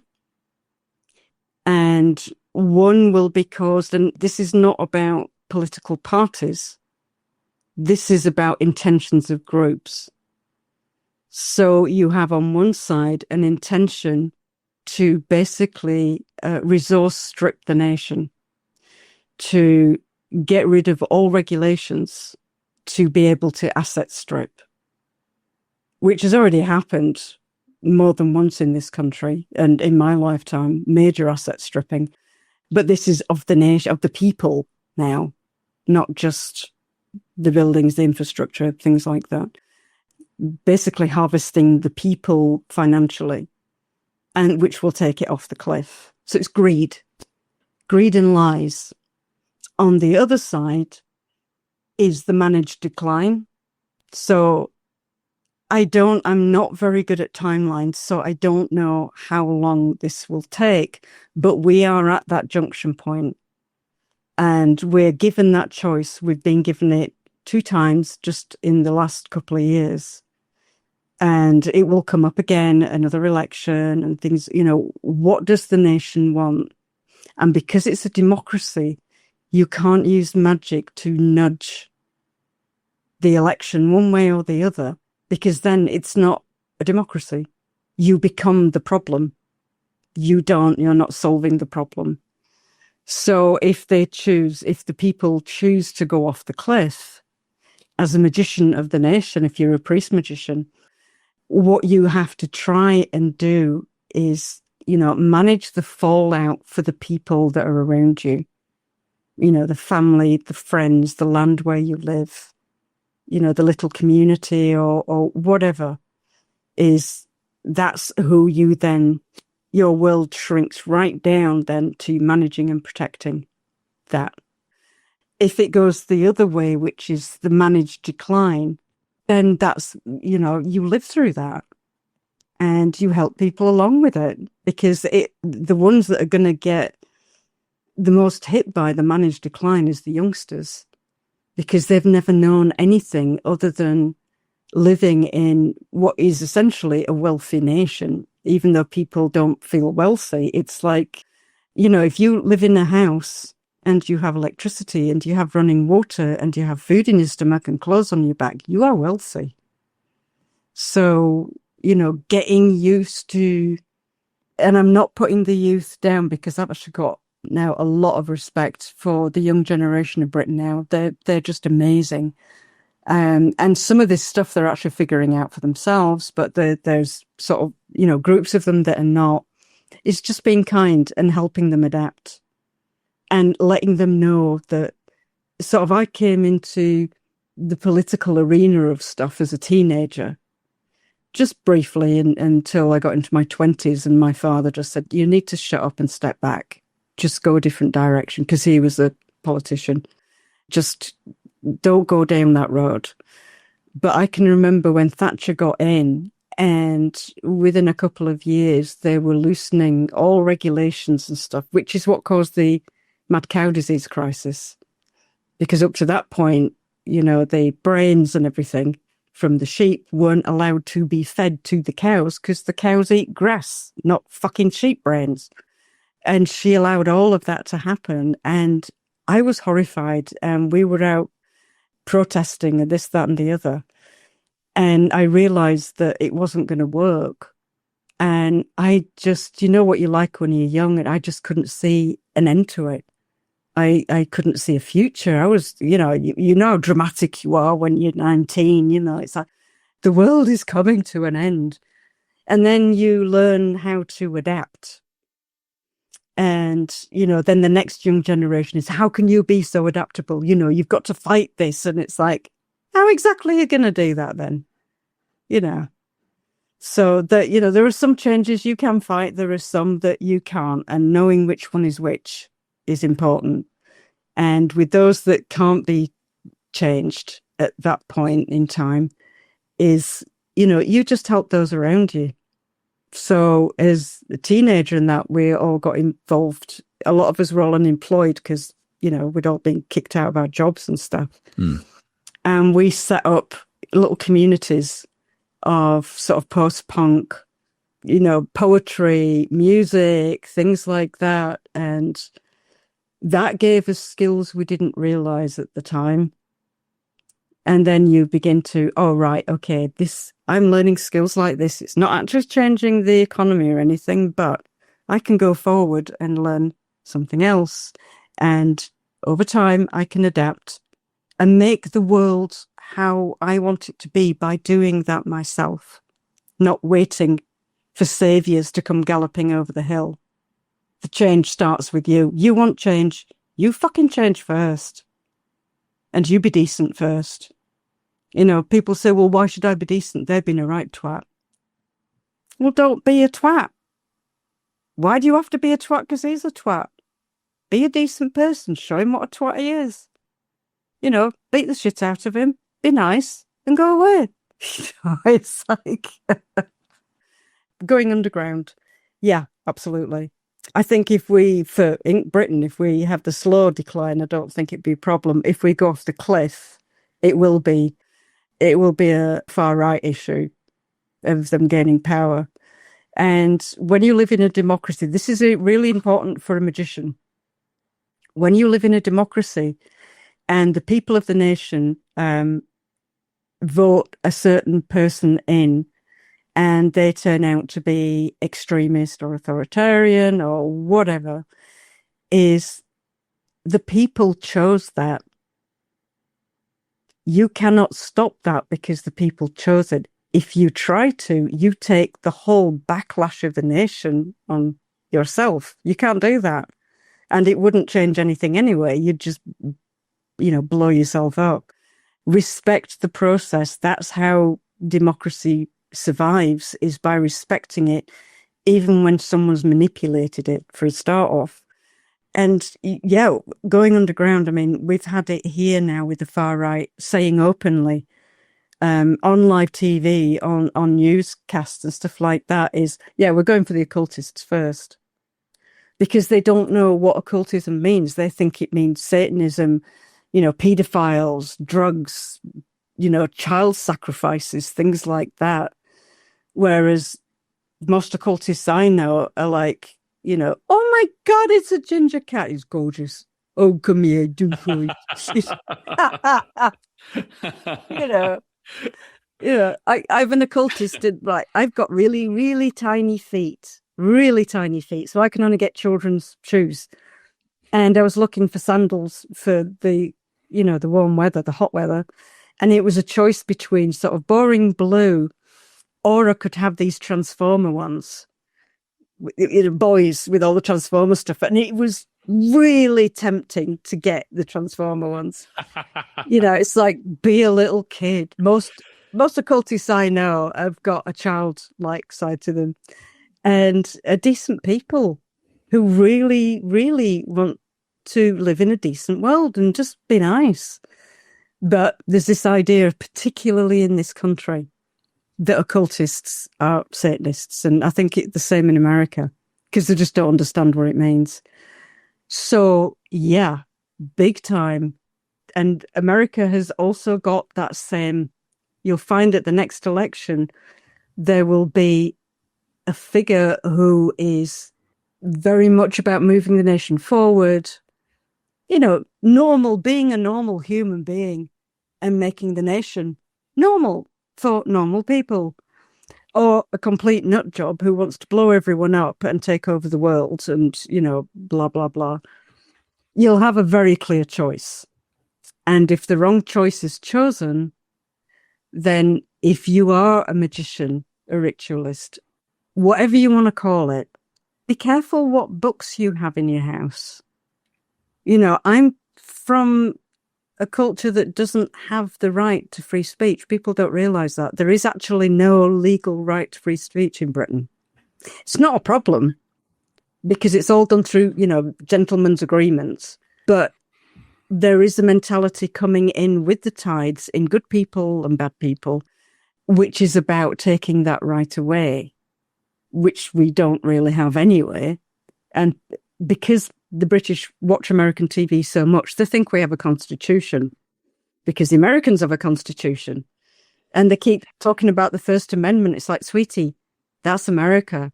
That's not Britain. Oh, no, but we've got it too. No, we don't, actually. And, you know, if you get authoritarians in power that are far right or far left, both as bad as each other, both are horrific, you know, get rid of certain books, stop certain practices, live under the law of the nation to start with. You know, be very, very careful. Don't try and be heroic because that's about movies. That's not helpful to anyone. And it just brings more attention than anything. It might need to go underground. And if things go underground with your spiritual beliefs or religions, is just look out for each other. Even if you hate each other, even if you argue all the time, it won't just be the magicians, it'll be others. There's always a group of others. It'd be gay people. It might be Muslim people. It might be Christian people. You don't know. You don't know which way it's going to go. You don't have to like the person, but you can help protect them. And they can help protect you. And again, it's back to don't be a dick, be a decent person. But also just don't go, I mean, the amount of people on social media, it's like, are you fucking stupid? Like, guess magically and mundane. Oh, here's my altar. It's like, why? Why are you doing that? Why are you showing pictures of your altar? Because for an adept, that gives me a way to get into your house and into your magic. Just by seeing your altar, it's a doorway. I can use that doorway. If I can do it, lots of other people can do it. And also, it's egotistical. You just look stupid. You look like a 5-year-old. It's like, oh, look, I've got my wand and I've got all this lettering which I can't read and don't understand. And I've got this goblet that looks like the Holy Grail. Seriously. And all these other things and all these deities that all happen to actually hate each other anyway, that clash. Right. You know, you just look like an idiot. And then you get the people of, oh, we're going to stand up against the banks and we're going to, you know, use these rituals around the world and we're going to crash this or crash that. It's like, oh, why don't you advertise what you're going to do? Why don't you? Oh, we're going to rise up against the establishment and go do this. Really?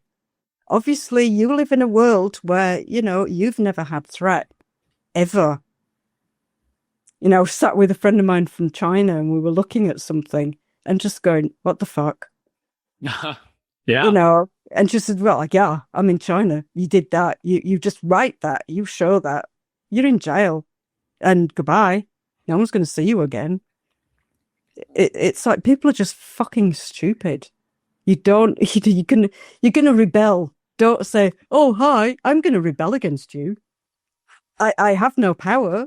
I have nothing, but I'm going to rebel against you. And they were, oh, really? So they end up like one of my ancestors who told Queen Elizabeth I to go fuck herself. And she promptly had his head chopped off and stuck on the gates of, you know, Dublin Castle, like you do. You say, yeah, that was a lot of good. He told her, you know, he showed her. Yeah, he did. Yeah. Oh, good grief.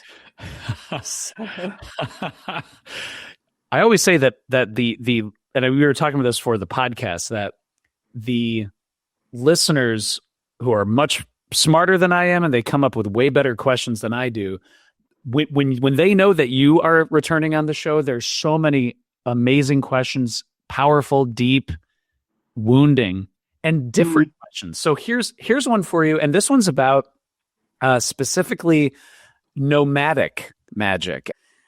It's from Lily Baker, and Lily is saying, quote, "I'm always glad to see Josephine McCarthy back on the show. Her episodes always seem to come out as I find myself needing more spiritual guidance. It's very useful. Like many listeners," Lily says, "I'm eternally glad for the Quaria course and the ways that it's helped my magical journey." Absolutely, Lily. "I do, however," Lily says, "often get stuck because my living circumstances are less usual than most. I live on a narrow boat and I move to new places roughly every 2 weeks. This means places in my home do not correspond to fixed spots on the compass, and the local energies around me are constantly changing." So Josephine, Lily's asking, do you, Josephine, have any advice working with directional and local energies for those of us living nomadic lives? Yeah, well, the way we work with directions in Quaria, the early apprentice students won't have spotted it yet. But as they go on in the course, they start to realize that the directions that you work with are not directions of the land around you, or even the compass directions around you. It comes from you, the directions of your body.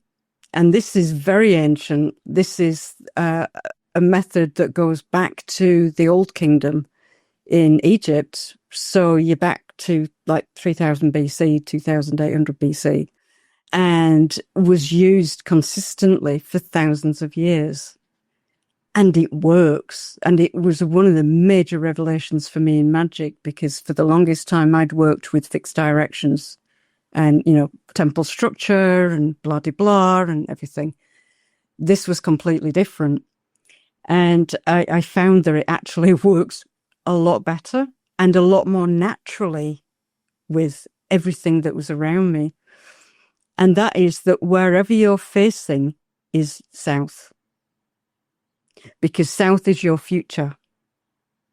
Not east, south. South is the path ahead. North is the path behind you that you've walked. Your incoming fate is to the east, that rises with the sun and lights the southern path ahead for you. So it's very solar. And in the west, that's where you harvest. That's where the sun goes down. That's where whatever you brought through in the east, it comes to fruition above you, because south is also above you, your future. So this can get complex for people until they get used to it. But then in the west, that's the harvest.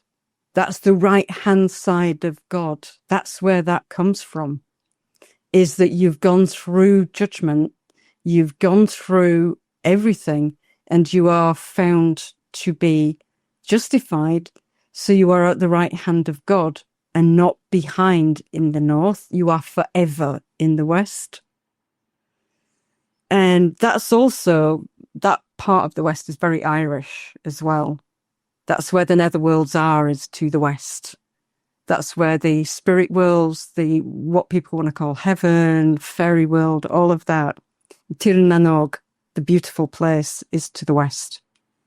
If you're nomadic, of which a lot of people are, there's one thing for Lily that's almost constant, which is the water. Now, the narrow boat will mostly be on canals rather than rivers, I'm presuming. So they're man-made, but it's still water. So the water should be her first foundation. And then the land that she steps on when she comes out of the water is the second. So those 2 points, water elements to work with, is the water and then the land. So first learning to work with the water a lot more and swimming in vision in the water, because it's fluid. It doesn't sit in directions. It will help her to adapt, not for power or anything, but just by, she's falling asleep, is first see herself dive into the water and swim around and see who's there. See, because I don't know. I've not done this with a canal. I've only done this with rivers. Rivers tend to have their own consciousness. I don't know if a canal does or not, but you can find out by diving in and doing it a few times and meditating in the water, as in vision in the water, and seeing what it feels like. But in terms of directional stuff, you can't obviously in that situation do fixed compass stuff. What you can do is do it per unit of work. So, for example, if she's following Quarian, there's a ritual that she needs to do, or a visionary ritual that has specific directional actions, is that wherever she is in the boat, south is ahead of her. Because the directions in Quarian are not actually anything to do with the physical landscape. These are magical directions. These are inner directions. It's a direction that's about time and space. So the south, north, that's the movement forward and backward in time. The east and west is magic in, magic out. Contact in, contact out. Contact in the written word, the spoken word, the sword, the kingship, the priesthood, the libraries, all of that, civilizations, east. West is the more tribal.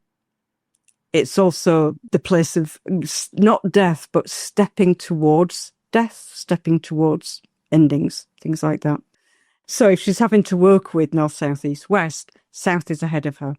And what she can also do is, which is really simple, and I had to move a lot. I've lived here 18 years, which is the longest I've ever lived anywhere in my life. I spent a lot of years having to move like every year or every 2 years. So although it's not the same as every 2 weeks, I do understand what she's saying because, you know, it's the same issue, just she's got it a lot worse. What I used to have was I got some just plain white. I think she might have already come across this in the course, but napkins, heavy cotton napkins for setting out formal dinners and things like that. Getting 4 of them, east, south, west and north. Just write it on each one.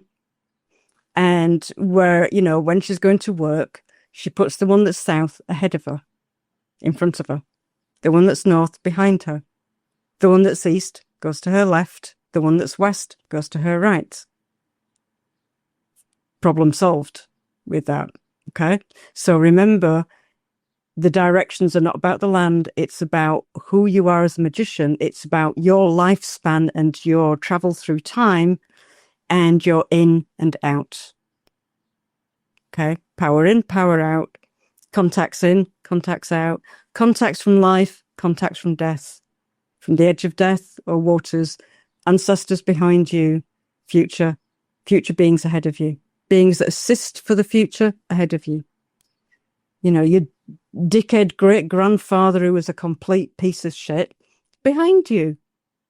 See? So you get this whole, wherever you are, that's where the directions are. And because you can't work and build up work on a particular piece of land, what you can do is 2 things, is that, you know, land at the side of water, you go on 20 miles, it is probably the same land, as in terms of power and communication. You've to travel, once you're getting over 50 miles, you do get a change in, it's always down to the rock. What rock is it? This is why I always say to students, learn geology. You don't need to study it in depth, but learn your rocks. So it's very likely to be the same rock.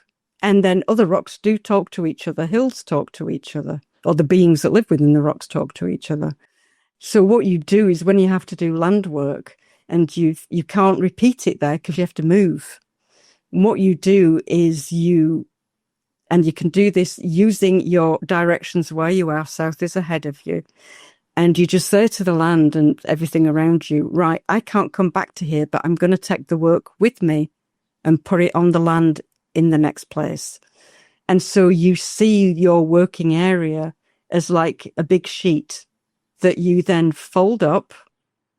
Start with the south, the north, the east, and the west. You fold it up in your mind, and then you hand it up to the future. And what always freaks them out is when a hand comes down and takes it off them. They're like, oh, when they have that experience. And when you go on to the next place and you have to work on the land, you find a place where it's safe to work. And then you reach up and ask for your package back. And you pull it back down. And it's not literally a package or even an energetic package. What you're doing through how you understand things is showing other beings that are around you what you're trying to achieve. And you can't do it in words because it just doesn't work with land like that.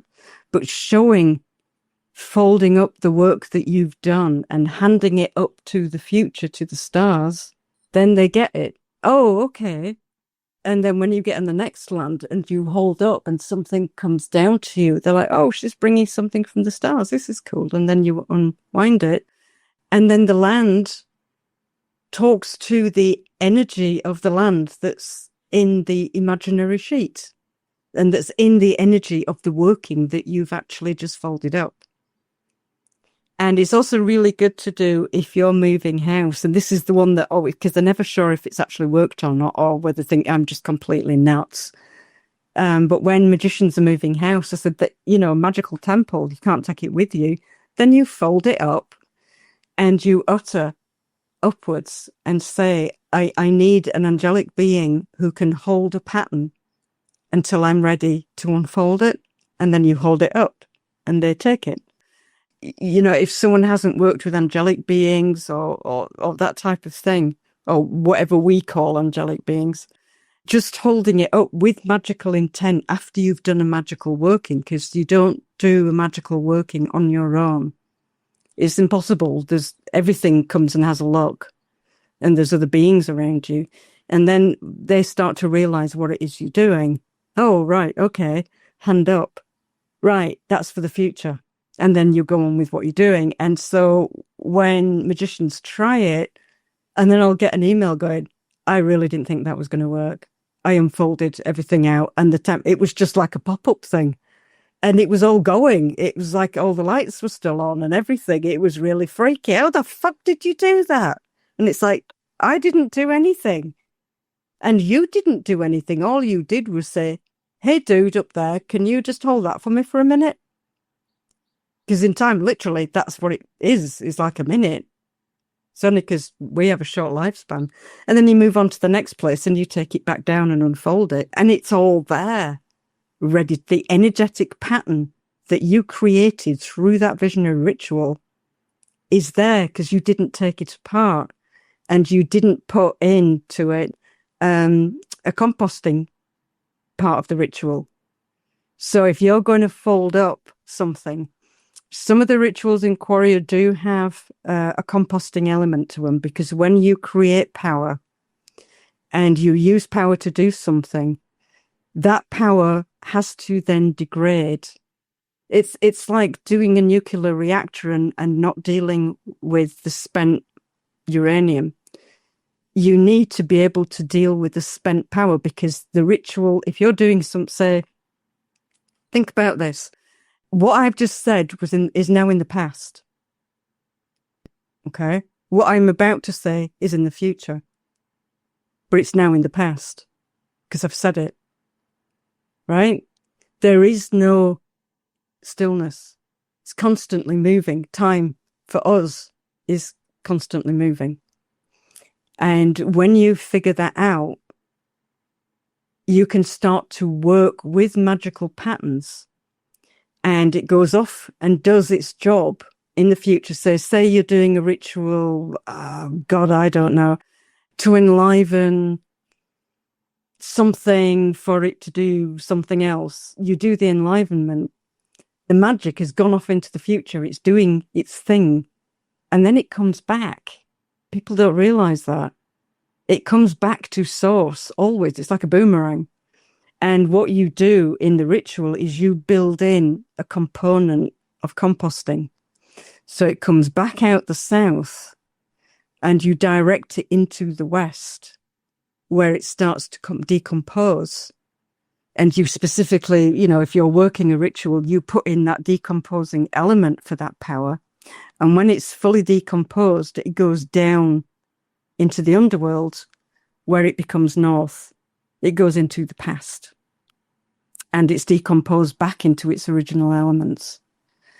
People don't get this, so you get ritual groups and ritual orders and all this sort of, they're doing all this ritual and there's no composting in it. And there's this, you know, they have energy that they've raised or power that they've pulled together or a magical pattern that's filled with energy.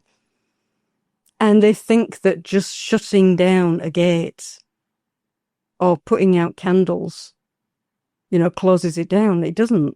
The pattern just stays there. And it starts to rot slowly, or it will carry on bouncing off the walls, and it becomes very unbalanced, and they start fighting and arguing, and the whole system starts to slowly degrade because basically they're stood among rotting patterns that should have been taken apart and composted. They're stood in their own magical shit that's maybe been there for years because they've used the same lodge for years. It's like, do you not get it? And then when you walk into that space as a magician who has sight, you can see it all. And when they come out of it, it's like you can see it in their faces and on them, like they look slightly dirty. And you'll say, you know, go get a bath. And they'll go get a shower, they'll come back and they still look dirty. And you're like trying to scrub it off of them. And then you realise it's inner dirt and that they need a ritual bath. But then they go off and do their stuff again, come back, they're dirty again. So it's like, hang on a minute, what's going on here? So then you go and look, this is exorcist work. Go in and look in the lodge and it's like dripping off the fucking walls. It's like, are you fucking kidding me? What do you do to break down the magic in your lodge? What do you do to ritually clean it? Oh, well, we burn this and we burn that. And it's like, that's not going to do fuck all. You know, you need to get your sleeves rolled up and get the fucking cleaning done. Decommission it. Put it away. Keep your space clean. And there's a really good example of that in that everyone thinks that magic goes back to the Greeks. And the people that think that magic goes back to the Greeks are idiots. And, you know, really need to educate themselves a bit because the Greeks just nicked it off everyone else who'd been there for a lot longer than the Greeks had. And there was it's a story I love telling just because it's so cool with Plotinus. He wants to meet his daemon, his holy daemon. And so he asks around, how can he do this? And someone says to him, well, the only place that is clean enough is the Egyptian temple of Isis in Rome, because they're in Italy and they're in Rome. Oh, okay. So they go to the only clean place, which tells you that all the other temples in Rome, to all the other deities, because they're Roman, they're not clean. Their rituals didn't have a cleaning element, but the Egyptians did. And when you start to look then from that perspective at a lot of the funeral texts, then you start to spot, oh, that's how very clever, you know. And if you're a magician, if you're an adept magician, a real one, not the one that gets the hat and the sash and the funny stick that's all loads of colours, you start to spot the decommissioning and composting methods that they're using.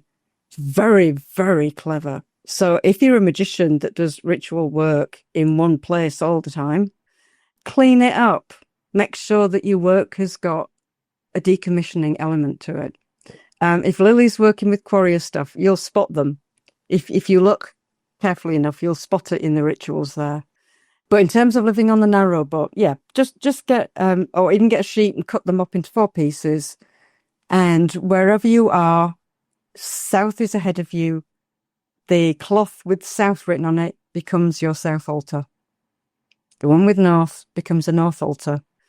This is biblical as well. It's in Isaiah. What's interesting with the Old Testament is And with some of the early Christian stuff, is that a lot of it came out of Egypt, which a lot of people don't realize. And that, like, the book of Isaiah is actually a collection of writings of different people over quite a long period of time. And what you have to do as a magician when you're looking at this is you can see the older stuff where it's very specific in what it's saying. And then you'll get an overlay of, oh, dear God, please do this. And, you know, we are sinners and blah, blah, blah, blah, blah, blah, blah. You cut out all the noise and then you see what's there. And with Isaiah 43, sort of 1 through 9, is a recitation for the dead. And it's talking to the dead person. And it starts with, I have called you by your name and you are mine. So you look for that. What I've done when I recite it, I've cut out all the begging and all the flattery and all the shit to get to the actual recitation itself. So, I have called you by your name and you are mine. When you walk through the waters, I will be with you, and the rivers will not overflow you. When you walk through the fire, you will not be burned, nor will the flame kindle upon you, for you are precious in my eyes and honourable, and I have loved you. Fear not, for I am with you. And this is where the directions come in. I will gather your seed from the east and harvest it in the west. I will say to the north, give them up, and to the south, hold them not back. So there you've got the north, and there's a lot of magic to unpack in that. But basically, with the north, they're saying the ancestors cling to you. The dead will cling and want you to be with them. And he's saying, give them up, give this person up, let them go through death. And to the south, hold them not back. Don't interfere with their future. Let them go forward. And then it says, all nations are gathered together and the people are assembled, that they may witness and say this person is justified and that it is true. And that's saying they have been weighed. They have been judged and found to be good. Now, that's a powerful magical recitation. And that last part, you know, if you're wanting to use that recitation for someone who's died, you can never really know a person. No matter how spiritual they may appear, how magical they appear, you really do not know the person. You cannot utter the words, they are justified, and it is true. That rolls back on you. And I know because I did that. I made that mistake and got hit by that. And then had to unpack doing readings to learn where I'd gone wrong. And it was that point exactly on what I should have said. Because I can say, you know, to the north, give him up. To the south, hold him not back. That sort of thing. But then I couldn't say he was justified. I could say, you know, he was honourable because I knew that. And it is true. So it must be something, or you can say, I will bless him and it will be true because I will do that. I will do a prayer of blessing for them. With these old recitations, they're very powerful and have been used for thousands of years, which builds up. Every time it's used, it builds up further on the pattern, further on the pattern. And then if you introduce untruth into that, it's solid enough that it will ricochet back because it shouldn't be there. You do have to be careful with that part of it. But that's the old directional pattern of your seed comes an idea, a life, anything comes out of the east and is harvested and weighed and in the west. So your deeds of your life, which are in your left hand, are then gathered and weighed in your right hand. So the right hand of God. This is a pattern that is used in Quarrier a lot. And then because it's stable, basically, not because it's of a particular culture. And then in the south, hold them not back. Allow this person to flow into their lives. And you can use that recitation to protect someone in life. So you'd miss out the first part, walking through the water and walking through the fire. That's very specific to parts of the underworld journey through death. But you can say, fear not, for I am with you. And that when you utter that, you really have to mean that and everything that goes with that. Because as a magician, if you're an experienced magician, it triggers it. If an ordinary person off the street, it'll do nothing if they say it. But as a working magician, it means you will take responsibility for the protection of that person, which I've done more times than is sensible. Because you carry that weight then for however long they need that protection. And you say, fear not, for I am with you. And it's also the divine speaking through you. I will gather your seed in the east and harvest it in the west. So you're saying, I will protect your harvest. I will not allow false witness in your book of life. I will not allow false utterance to be put into your heart, into the voice of your heart spirit. So your truths will be there at your harvest when you die. I call to the north, let them be, let them go. So ancestral stuff, but also stuff in the past, in that culture or life, let them go. And to the south, hold them not back. And it's saying, I will be with you. And when people try to stop you, hold you back, I will be there and I will find a way to clear the path for you. And that might not be instant, but it might mean that if you're meant to be in a different country in the future, or a different part of the country in the future, or anything, or you're supposed to be, you have a potential to be great, then I'm saying to all the bumps in the road of fate, or beings that would try and stop the magician, is hold them not back. And it's not a question, it's a command. Hold them not back. Very simple, but it doesn't need any further than that. And then you close it and say, I will be there. I will hear you. Call and I will hear you. Dream and I will see you. So that's the way you can protect a particular person. It's not wise to do it for a lot of people because it takes a lot of strength. And it's not wise to do it for one person and then another person and then another person, which is what I did, and then find that actually their future had quite a few big parts they needed to get to. And your work will not finish until they get to that, even if it's 10, 20 years ahead. So that work can re-trigger 10 years in the future, and suddenly all of your energy goes because it's all gone to clearing the path for that person. So when I'm helping someone who's in a war situation, I can't take on any other magical work. I won't have energy to do anything else. I am keeping that person alive. They don't know most of the time. It's not some hero thing. It's basically an idiot thing. It's like, I don't want that person to die. I'm going to protect them. And then you realize, actually, I'm getting quite old. And this is really hard work. But it's too late. You've done it now. And you carry it. And you carry it. And you carry it until one day they don't need carrying. And then it stops. Which is why with serious magic, you choose it very carefully. You don't get into the movie hero shit where you do one thing, it works, and then everyone goes home for tea and they're all heroes. It does not work like that. It's messy. It's tiring. It's exhausting. It can injure you. It can damage you permanently, but at least you both live. That's the main thing. That's the directional thing.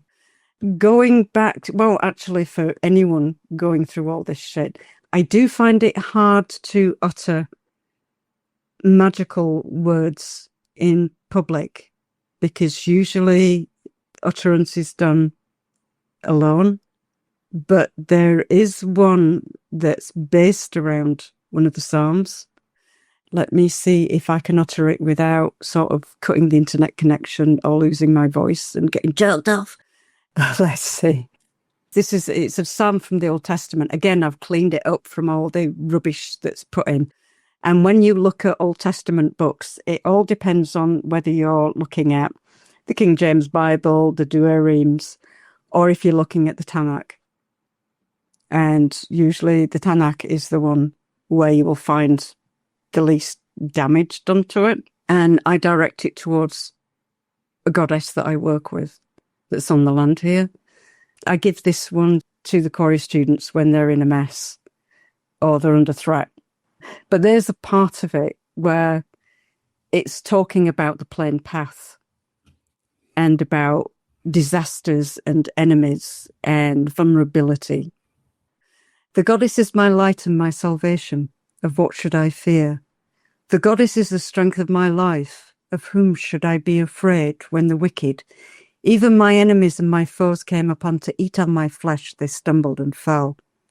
Though a host should encamp around me, I will not fear. Though war should rise against me, in this I will be confident.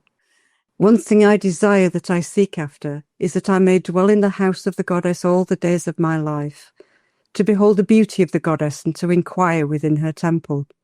For in times of danger she will hide me in her pavilion. In the secret of her tabernacle she will hide me.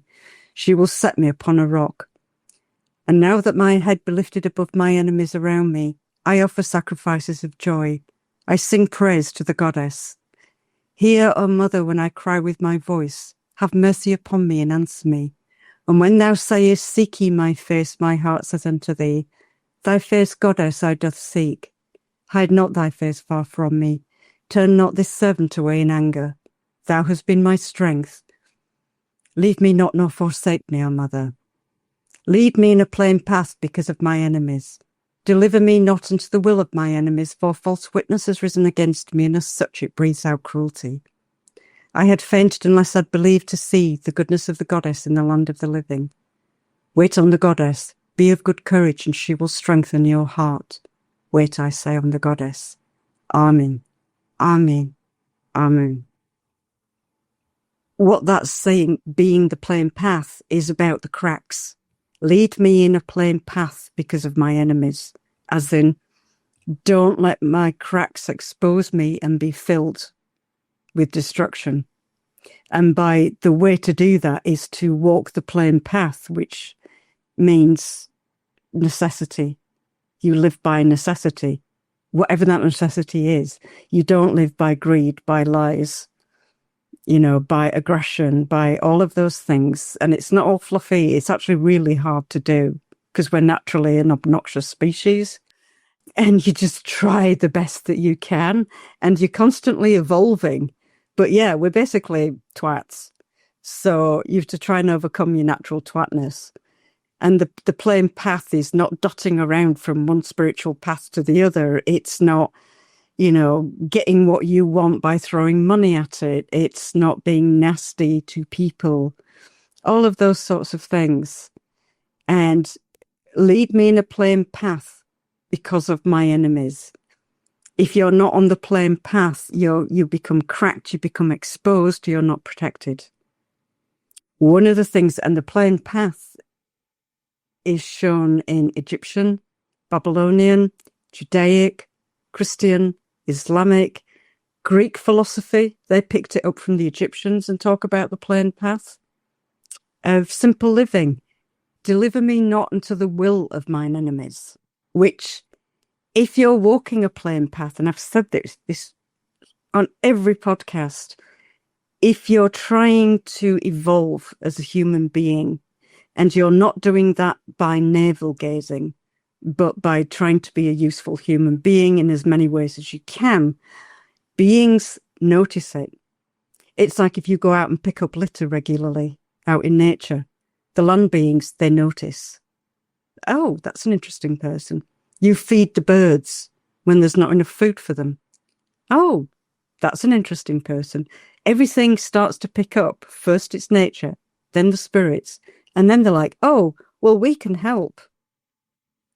And you start to get protection. You start to have, it's like when the first time that I met Freta Acha years and years ago, he came into the train station and he had to walk across a bridge to get down to the platform where I was. And I could see a row. I knew exactly who he was straight away because they all looked the same. They were all sort of, they all have the same look, that generation, and the same clothes and everything. But there was a stream of beings following him. It's like, oh, there he is. There you go. It's a bit obvious because he's a good person. And they were all trooping along with him to protect him and guide him and stuff like that. And it's like when I turn up somewhere, if somebody's sighted, they'll, even if they're not magical, they got the second sight, they're like, oh my God, who are all these people? It's like, oh, it's my staff. They're my staff. And deliver me not unto the will of mine enemies, for false witness has risen against me, and as such it breathes out cruelty. As in false utterance. A false utterance and false witness is a very old magical thing, to utter false witness into their heart spirit or into their harvest, to damage their harvest, so that in death they're destroyed through second death. It's very old and very nasty. And so it's saying, lead me in a plain path, because all these things are surrounding me and I can't handle it all on my own. And the protection comes back by, if you do not give false witness, you will be protected from false witness. You do not give murder, you will be protected from murder. It's all, and that's for any type of being. If it doesn't need killing, don't kill it. That big spider that's scaring the shit out of you, if it's not harmful to you at that point in time, put it in a glass, put it outside. Do not kill means do not kill unless you really have to protect yourself or your babies. This is the one that always catches people out, because in the Bible, it's obviously not the goddess, it's the Lord, which just means God, whether it's male or female. Be of good courage, and she will strengthen your heart. Being of good courage means facing what is ahead of you with the plain path. So if you know that there's bad things ahead, then you know that your way is supposed to be, and you walk forward knowing that you are protected, that you have a purpose to be walking towards that, because fate has put you there, and you work then as part of a team, not alone, because you're walking the plain path. You are never alone. So, and she will strengthen your heart doesn't mean she will protect you, or he will protect you, or it will protect you from every little thing on the path. No, it won't. It will strengthen your heart, which means you will have all sorts of experiences, good and bad, and some will be horrible. And they will test you to your limit. And if you still don't turn into a horrible person, you become stronger.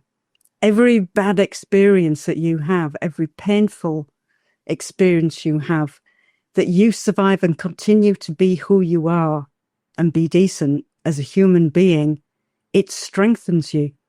And when you talk to people that live in war zones and you say this, and they'll say, actually, yes, it's just made me more determined. It's made me stronger. It's made me more determined to bring change, to be glad that there's truth, to know I'm not alone. And I know now that I'm not alone. I'm walking with things all around me, helping me, but not doing for me. They're making sure I don't completely fall. That's the strength. That is the greatest gift you can give a human. Because if you overprotect, they get weaker and weaker and weaker. You give a child everything it wants, it'll become greedy and fat. You do everything that the child wants, it'll become fractious, nasty. It will grow into a horrible human being, which is why some of these billionaires out there, where they've inherited money, are just such twats. Really. It's like, you get a strong heart, which means the heart is the voice of truth. The heart spirit is the voice of truth in the ancient world. Strengthening your heart not only gives you strength and courage, it gives you truth, and it gives you the strength to speak the truth. And the more you speak the truth, the stronger you get. I think this ties into something you've touched on for years, which is not only the responsibility, not only the patterns and paying attention, but as you say just a few moments ago, the deep point of that is to protect others and also to protect yourself. And to that point, Josephine, we have a anonymous listener question for you about a heavy situation, but the Glitch Bottle listener anonymous says, quote, "A few years ago, I extracted myself from a very long-term relationship, more than 20 years long, that had turned extremely toxic. My ex-partner struggled with severe late-onset mental illness and substance abuse, and I eventually had to take out a domestic violence restraining order to get away. I was just becoming seriously engaged with magic during the breakdown of the relationship and somewhat naively performed a lot of well-intentioned rituals to try and help them and then to try and protect myself from them. In hindsight," Anonymous says, "I feel that all this did was tangle our fate paths together even more than they already were. My ex is now incarcerated and we have had no contact for a few years, but I am concerned about what will happen if or when they are released." So the question Anonymous has, Josephine, is, does Josephine have any advice about how to approach this situation? Is there protective magic I can safely engage in, or am I better just to try to minimize any mental attention that I pay them? I've been in the same situation. I've been married a few times, and, once they start using their fists, then their contract is cut and they're ejected.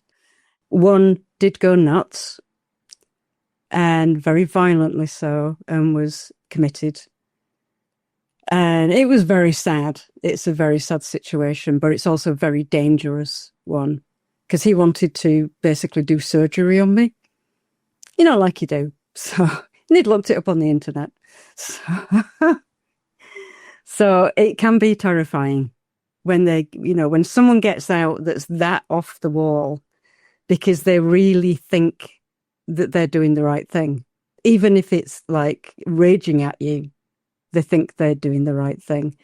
So, and the danger is real. And when this person's guy is released, if he's released, she could be in danger. Very, very real. The recitation that I've just done actually is one that got me through that and also protected me. So the psalm recitation, because it's about protection. It's about placing yourself in the center of the divine and trusting. Any sort of magic specifically to protect against that person will put you in an energetic connection with them. It will just keep looping around. And every time you do that, if it's aimed at that person, even if it's for good, or even if it's just to protect yourself, you will appear in their head. And then the doors are open and they will appear in your head, and it keeps going backwards and forwards and backwards and forwards. So even if they come out of incarceration and are determined to leave you alone, if you're doing magic to protect yourself against that person, even if you don't use their name, because you've been connected together for so long, it will push their button. It's like a telephone call. So there's two things. The first is no mental attention at all.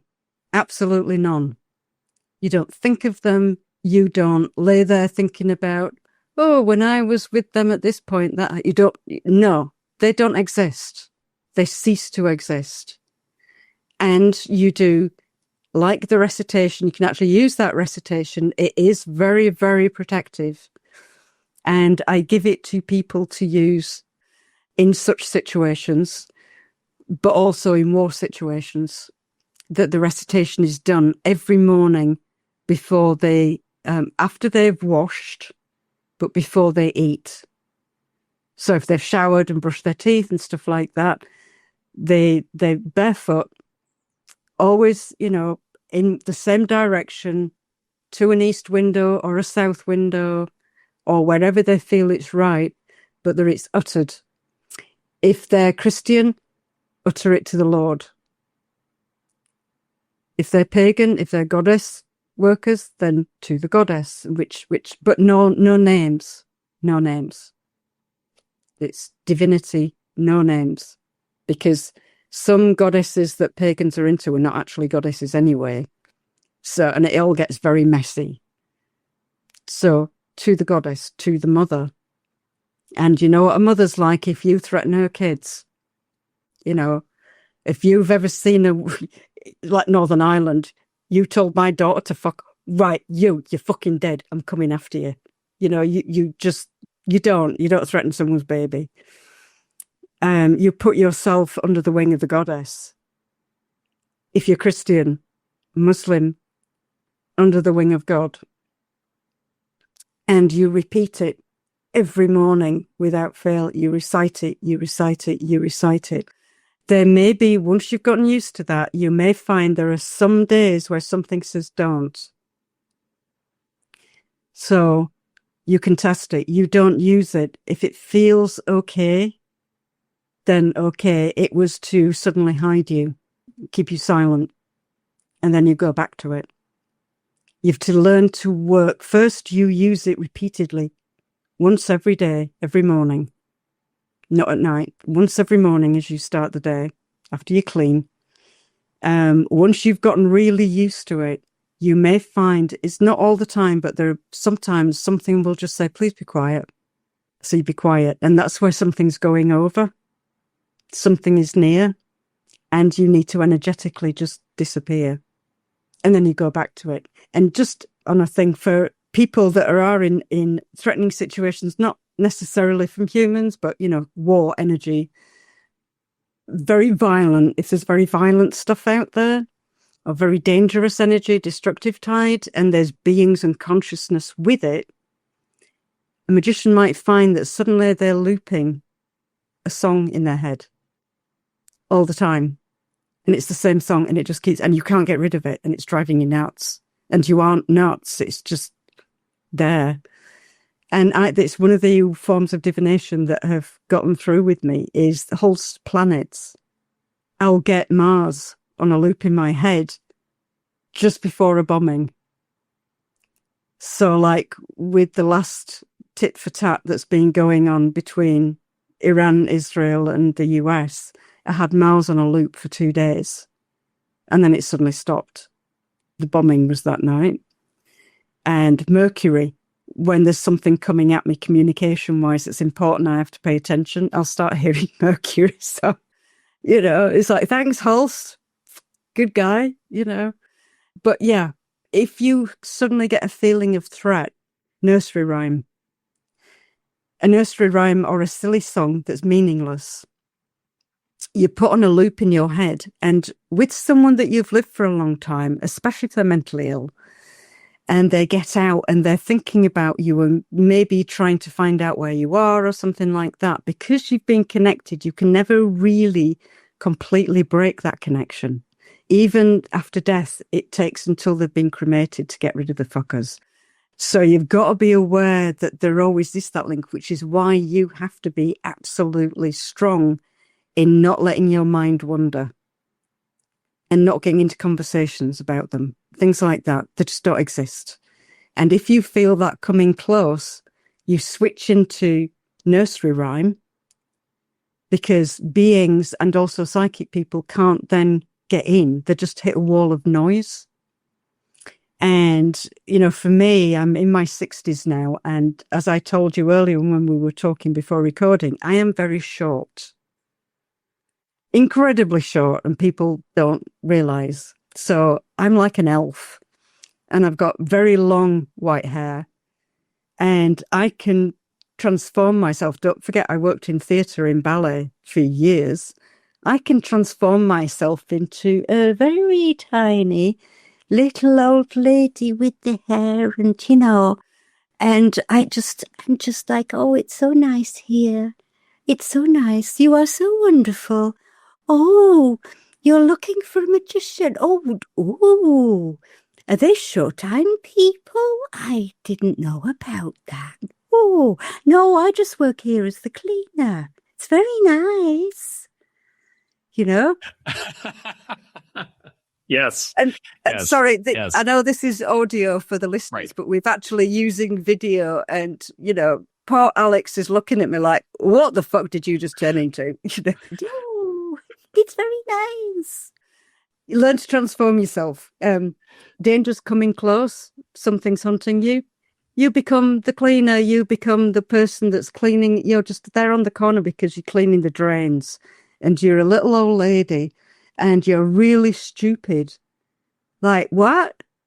You're looking for what? Oh, I don't know. No, I don't. Oh, no. And the same with humans. It's like, someone's looking for you, which has happened to me more than once. People trying to find me on Dartmoor and getting pretty close.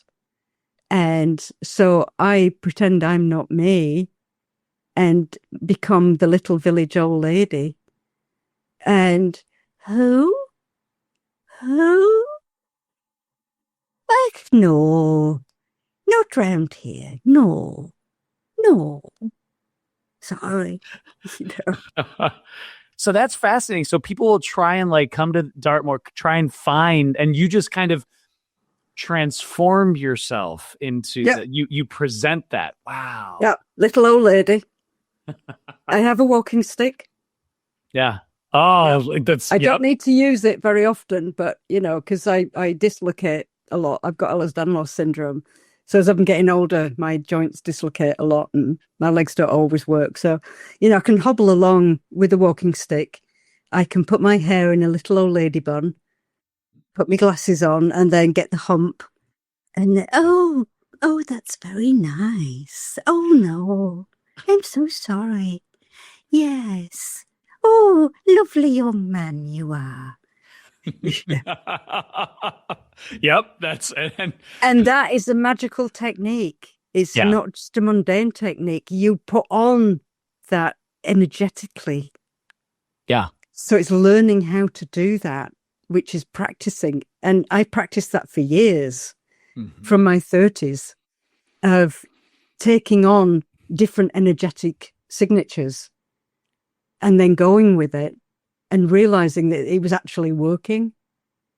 So, but yeah, a big one is the nursery rhyme in the head on a loop, constantly, all the time. Things cannot get in, and they'll just assume. The other one, which is really lovely, which a lot of people won't do, but I've had a problem recently with an old friend who died, a very special old friend who was very Christian, very upstanding, very specific type of Christian, quite rigid, but that was his generation. And you have to learn to understand where people come from with that sort of thing. For his generation, he was actually quite wide thinking, or getting wider thinking, but in terms of his own religion, very strict. He kept coming into the house and it was becoming a bit of a problem. And it was like, you need to walk your path yourself. You can do this. Just get on with it. You can do this. But I think he was just terrified because death wasn't what he thought it was going to be. There's no angels and, all that. So, and he could only get into my kitchen because that was a place where I'd taken the icons down and cleaned stuff. There was nothing sacred there. So it was an empty space he could get into. Whereas the rest of the house is pretty well sealed.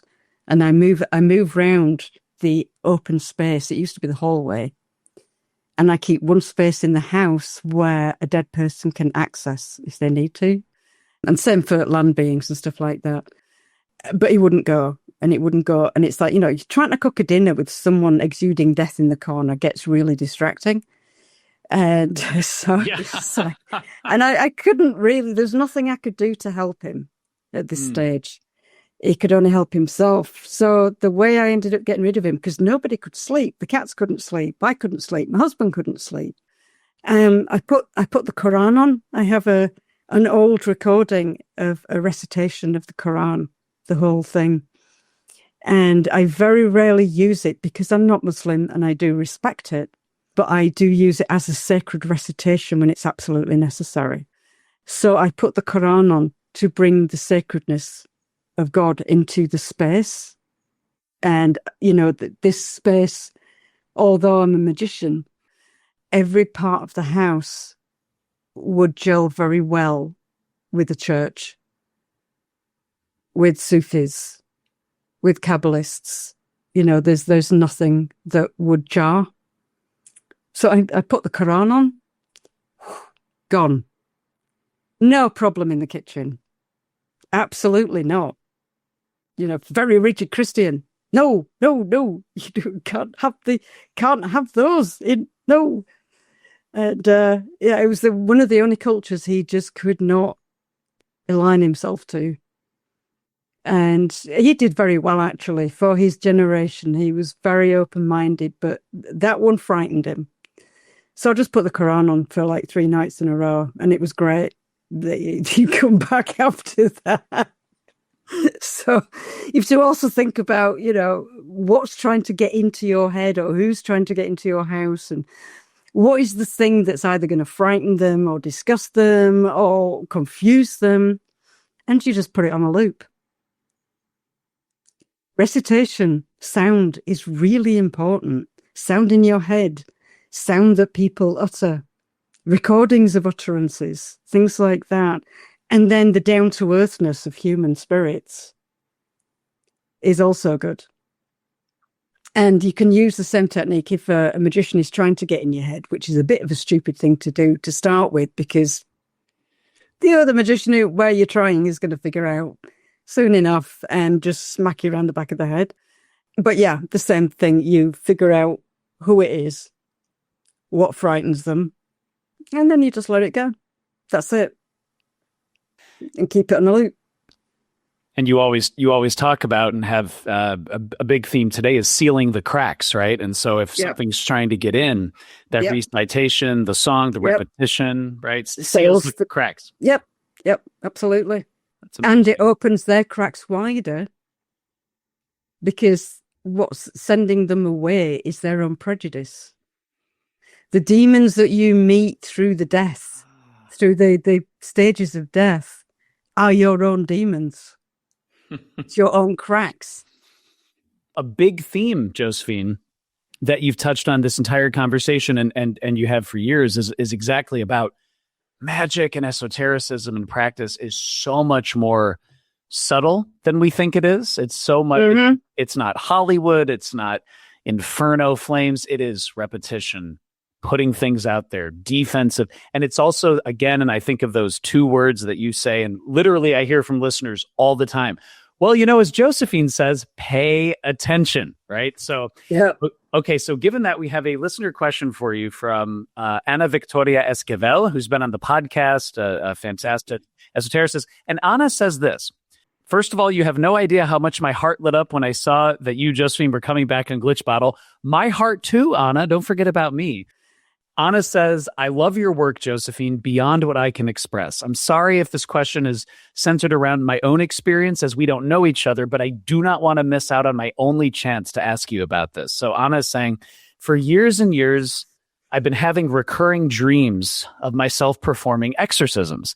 I jokingly refer to it as my part-time job in dream world. Of course, after reading your exorcist manual, I know how serious this work is. And if I'm being honest, I would be terrified of engaging in it. But I also cannot ignore the recurring dreams and my fascination with the subject. So Anna's saying, what would you, Josephine, suggest that a person like me should do when you have a weird, unexplained magnetism towards an area of spiritual work, but at the same time, you know that it could wreak havoc on your life? The first thing I'd say is, no, it could wreak havoc. No, it will wreak havoc on your life and on your body as well. It's the work of an exorcist is a very short work career. A decade is tops. And it's something that first you need to have your cracks all sealed completely and utterly. And you need to magically have an adept level of knowledge working practical knowledge in magic, because all sorts will pop up. But you also need to first, I mean, this is what you could do if you're pulled so much, is to really look into the medical side of things first, not just psychiatry and psychology, but also physical medicine, allopathic medicine, before you even start to think of going down the route of learning magical ways that are used in exorcism. It'd be interesting as to what her dreams look like, because what you see in movies and churches of exorcism is nothing like an exorcism. It's incredibly boring for the most part, and messy. But the first thing I'd say, let me give you an example. Okay, so you have someone who comes to you who's looking for a magical exorcist, not a religious one. And they went to, and this is a true story, they didn't go to an exorcist, but this is a good way of explaining something. The girl went to India for 2 months, and she was volunteering on building houses and communities and things like that. She worked very hard. She came back and she was exhausted, which you'd expect. The exhaustion didn't get better, and she was losing weight. She wasn't very well, but the doctors couldn't find anything wrong with her. And they said, no, you're fine, you're healthy. You just need to rest and get over and blah. So she carried on. She went back to university. She was doing her master's. She got weaker and weaker and was having nightmares all the time, and having quite horrific nightmares, having gastrointestinal issues, having very invasive thoughts. She went back to the doctor. She went to a psychiatrist, couldn't find anything wrong with her, and said, oh, it's probably hormones, because she's a woman. So, of course, it's got to be your hormones if they can't figure it out. It was about a year later, she still feeling, by this time they said, oh, you got chronic fatigue. You must have picked a little bug up in India and you got chronic fatigue. She started having convulsions, fits. She had a series of fits that took her into hospital. Couldn't find any reason for it. Nothing showed on an EEG or ECG. MRI, didn't spot anything. Sent her home again. And about 3 months later, she started really acting out of personality and getting aggressive and doing the weirdest shit, coming out with the weirdest shit. She was seeing demons everywhere and all this sort of thing, and ranting and carrying on. So she was committed to a mental institution. And this went on, and it was getting to a point where it was looking like, do we have to go down the religious route? When they decided to have another look at her, but more carefully, did an MRI, did a functional MRI, did a CAT scan, and found that she had a tapeworm in her brain. And in fact, she had 34 tapeworm nodes in her brain, and you can't take them out. Once they're nodes and they're in the brain, they have to wait for them to calcify. And as they were calcifying, they were damaging areas of the brain as they were calcifying. So she lost certain motor actions, things like that.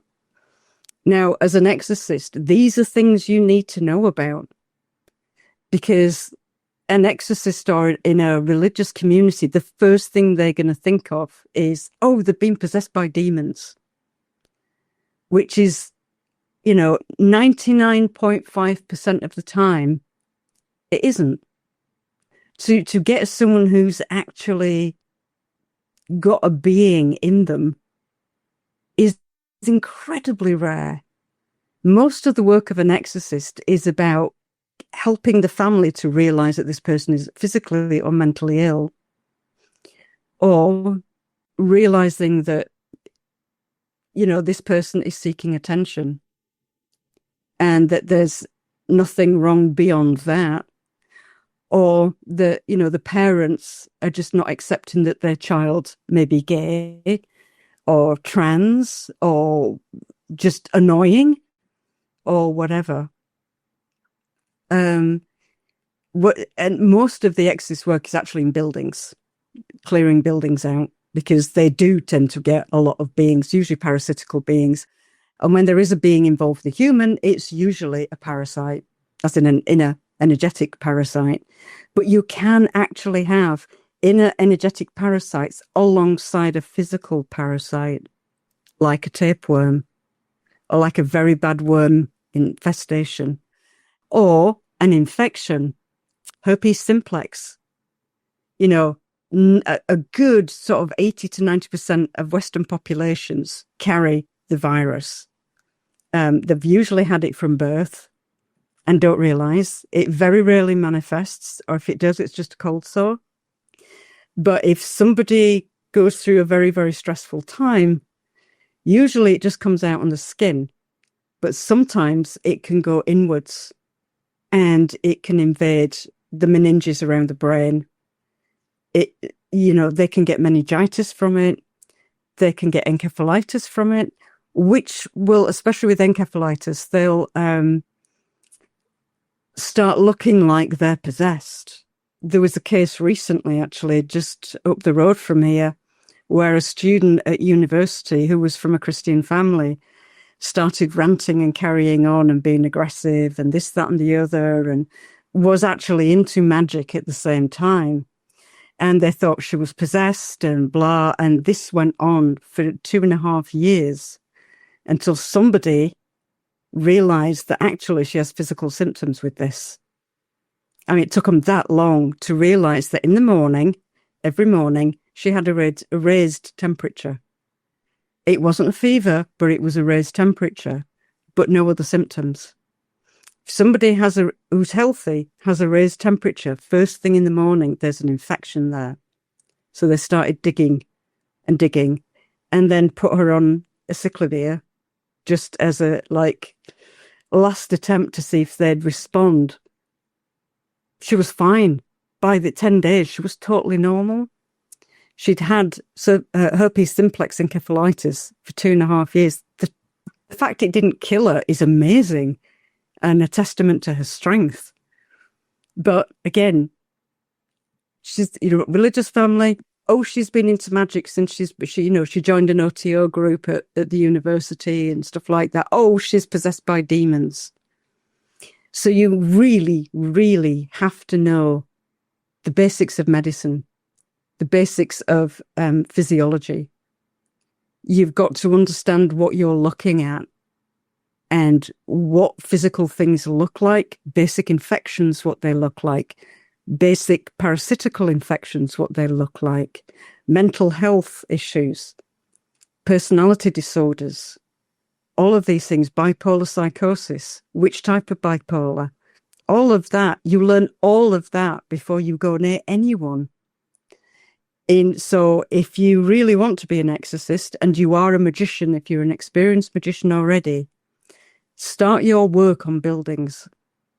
Learn how to ritually clean properly, not through waving, frankincense about, or waving sage about, or putting flowers in salt and throwing that.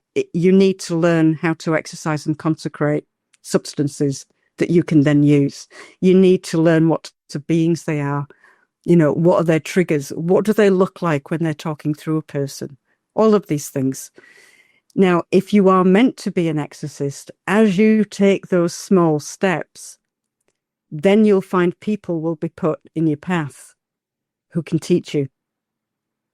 And that's what happened with me, is because I was messing basically in my late teens, early 20s with people who, everyone knew I was a bit weird, and it was an Irish family. And this is in Bradford. So it's a very mixed community.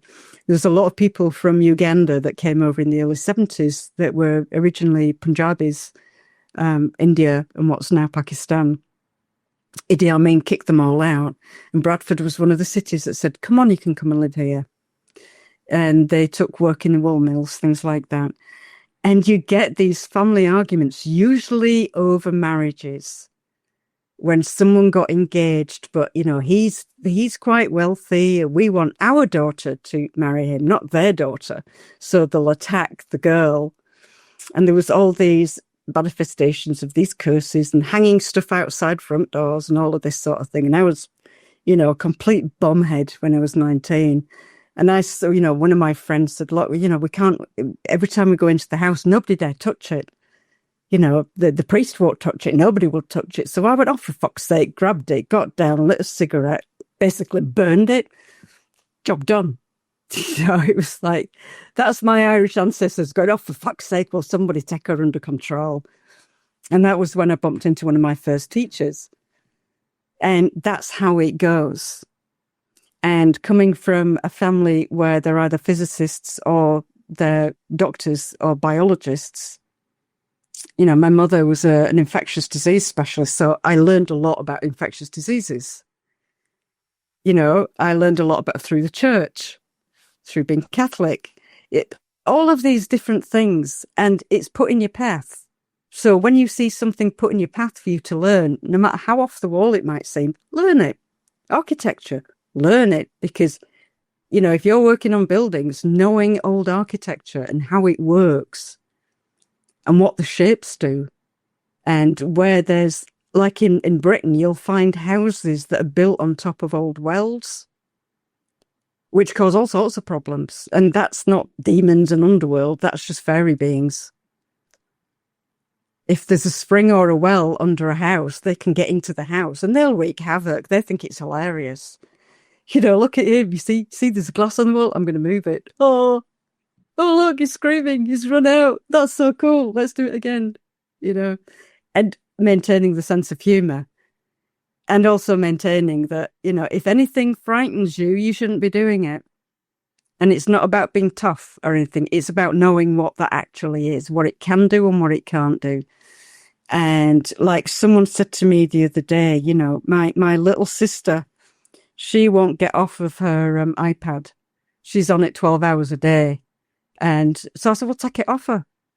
Well, she'll scream and she'll do all this. It's like, how fucking tall are you? How tall is she?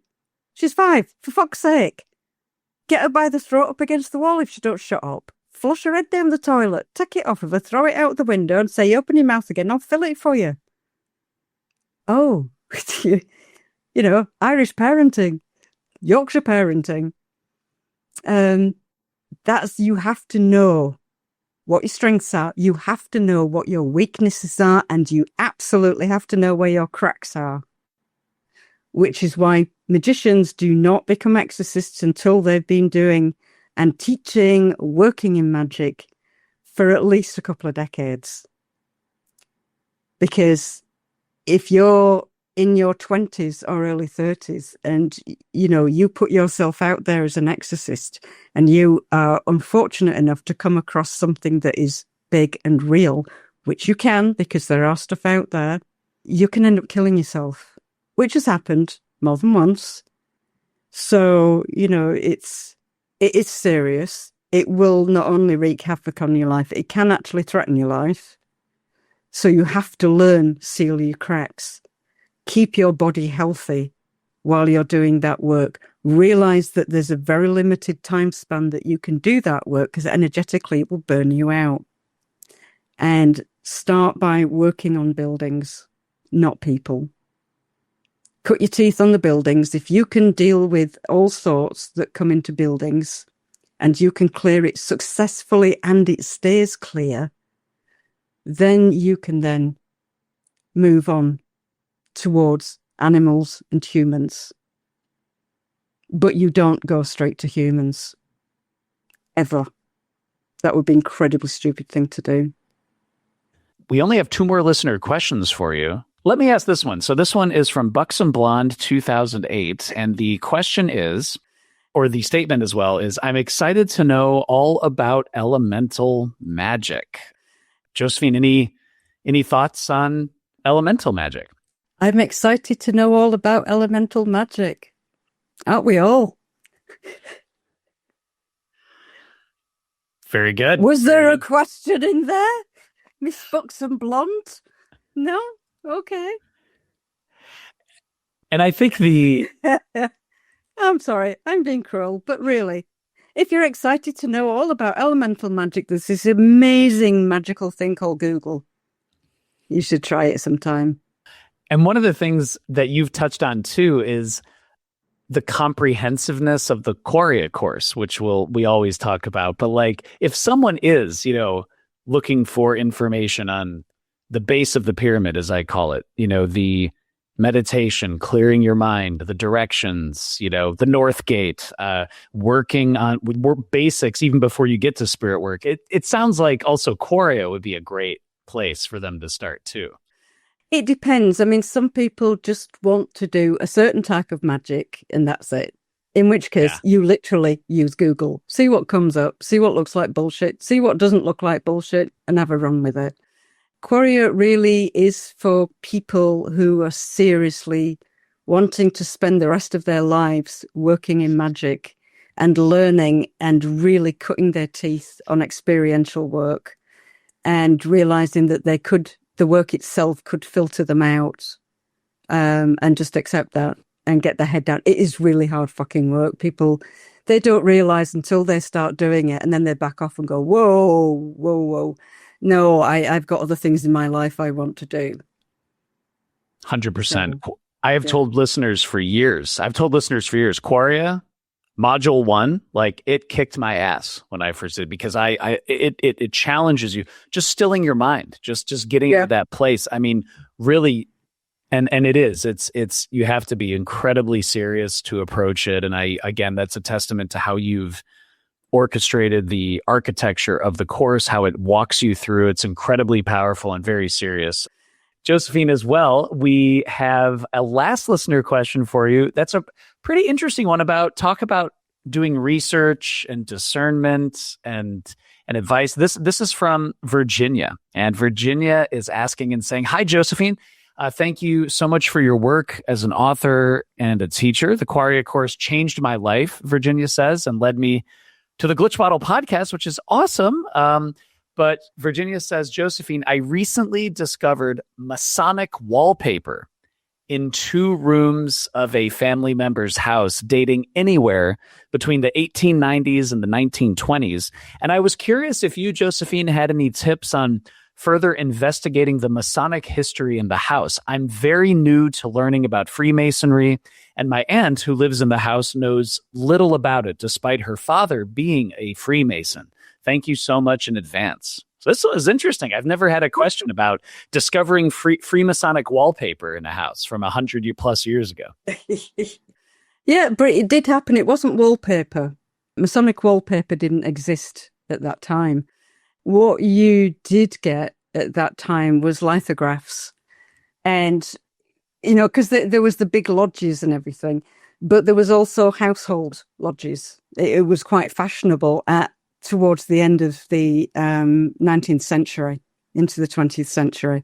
And especially in America where they had money, if they had a spare room and it was a small Masonic group, they would actually set up in the house. Even if they also had a lodge that they went to, there would be a small group of them would set up in the house for various things. And at that time, it was very fashionable to be able to get these lithographs of Masonic imagery, and they'd put them up on the walls.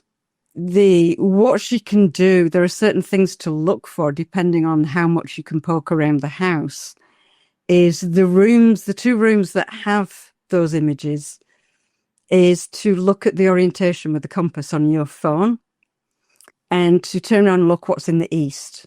Now, if in the east there's a fireplace, or it looks like there's a surround where there used to be a fire, even if there wasn't.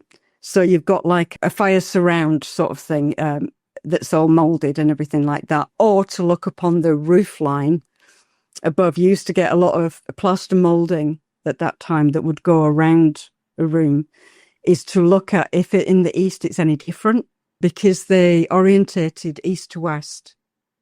So the master would sit in the east, and everyone else would gather around, and they would have if they're doing it lodge-wise, then they'd have 2 columns and an altar.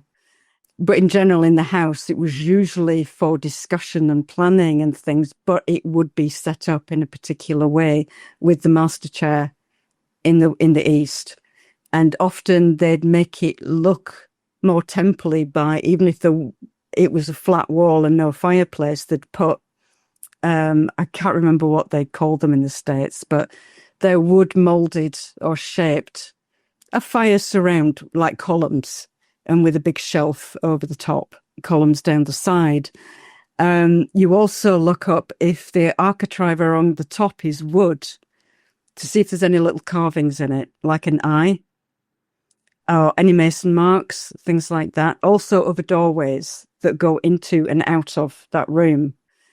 If her auntie will allow it, is to very carefully take strips of the paint off the wood at the top of the doorways to see if there's little carvings, little wood scratching mason marks on the inside and outside of the door. And of course, in the east, the eye, the all-seeing eye, it'll either be painted or they'll have had a hanging that they could put there so it won't be there anymore, or they would carve it. But if they're in that same house and it has an attic, is to go and look in the far-reaching corners of the attic to see if there's any odd-looking things like eyes and Egyptian-looking stuff and pyramids and the usual. But yeah, it's fascinating parts of history because it was very, very fashionable at that time. There was a middle class that was rising up from the Industrial Revolution. And the timing was different in Britain, so I don't know the American history as well. But you'd find them here from the 1850s onwards, where they'd have a particular room in the house, and you'd be able to see from the layout and what they'd put there. And then if you start stripping things back, you start to find things behind the wallpaper, behind the paint. You find some fascinating stuff. A friend of mine found a lot of it in Germany, behind wallpaper and behind the door, and they just went to strip the door of paint, and as they were bringing it off, it was bringing off this imagery through. It's all this magical imagery where it wasn't pure, it wasn't specifically Masonic, but it was sort of bordering on, because you used to get movements that came out of Masonry and would keep some of the imagery, but they went on to be August Light and various other sort of small groups. So, you can get some fascinating history, and with some of them, depending on what they did, you could also find things buried in the garden, and it's great. You end up tearing the house apart and finding nothing, but hey, it was fun. So. This is wonderful. So, Virginia, do some digging. I think this matches exactly what Josephine's been saying this entire time, paying attention, looking at the history, the patterns, diving in, being sensitive to what you're receiving, what you're hearing, specific thoughts. Josephine, sealing the cracks as the priest magician and paying attention. While we wrap up the podcast, we've covered a lot today. And as always, we are so fortunate. I mean, really, for you to take the time.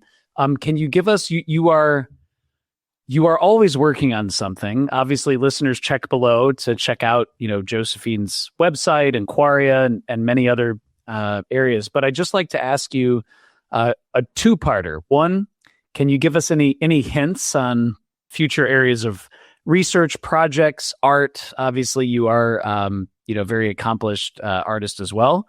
And then in addition to that, can you just leave us with some words of wisdom and any other reminders or things that you haven't shared yet? You've shared a lot of wisdom today, but anything else that you'd like to leave listeners with?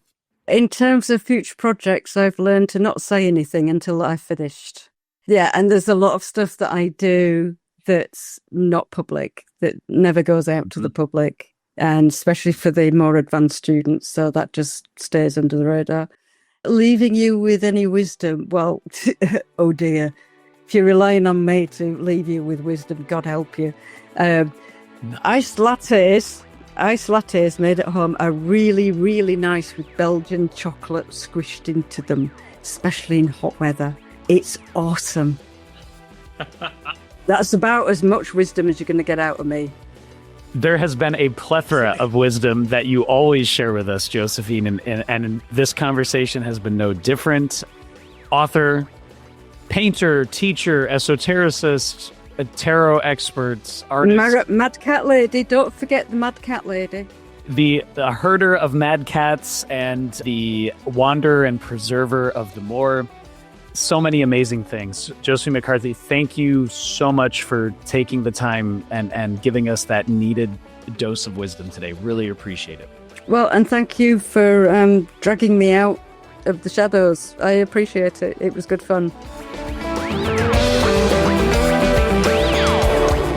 Well, there you have it, my Glitch Bottle patrons and listeners. It's really hard to follow that because Josephine leaves everything on the field. Every time I chat with Josephine, I'm inspired, I'm encouraged, and I also love how Josephine is really telling us in so many ways, no matter what's happened in our past, no matter what the world may be going through, we can step into that role. You can right now, as you listen to this, take steps through passive magical service, magical community service, stepping into the role of priest, magician, healing the fissures, the cracks in your own practice or your own life, and transmuting it into a magical act in and of itself. So I hope you check out those links below in the podcast and video description. Check out Josephine's amazing work and stay tuned, I know, for more great updates from Josephine. Also, a huge thank you to each and every Glitch Bottle patron on patreon.com/glitchbottle. If you are super, super nerdy, and if you are willing to dive headfirst into the Glitch Cave with yours truly and the other awesome supporters, thank you. And please consider becoming a member, and maybe I'll talk to you there. As always, this is Alexander Eth reminding you to invoke often, uncork the uncommon, and keep the light.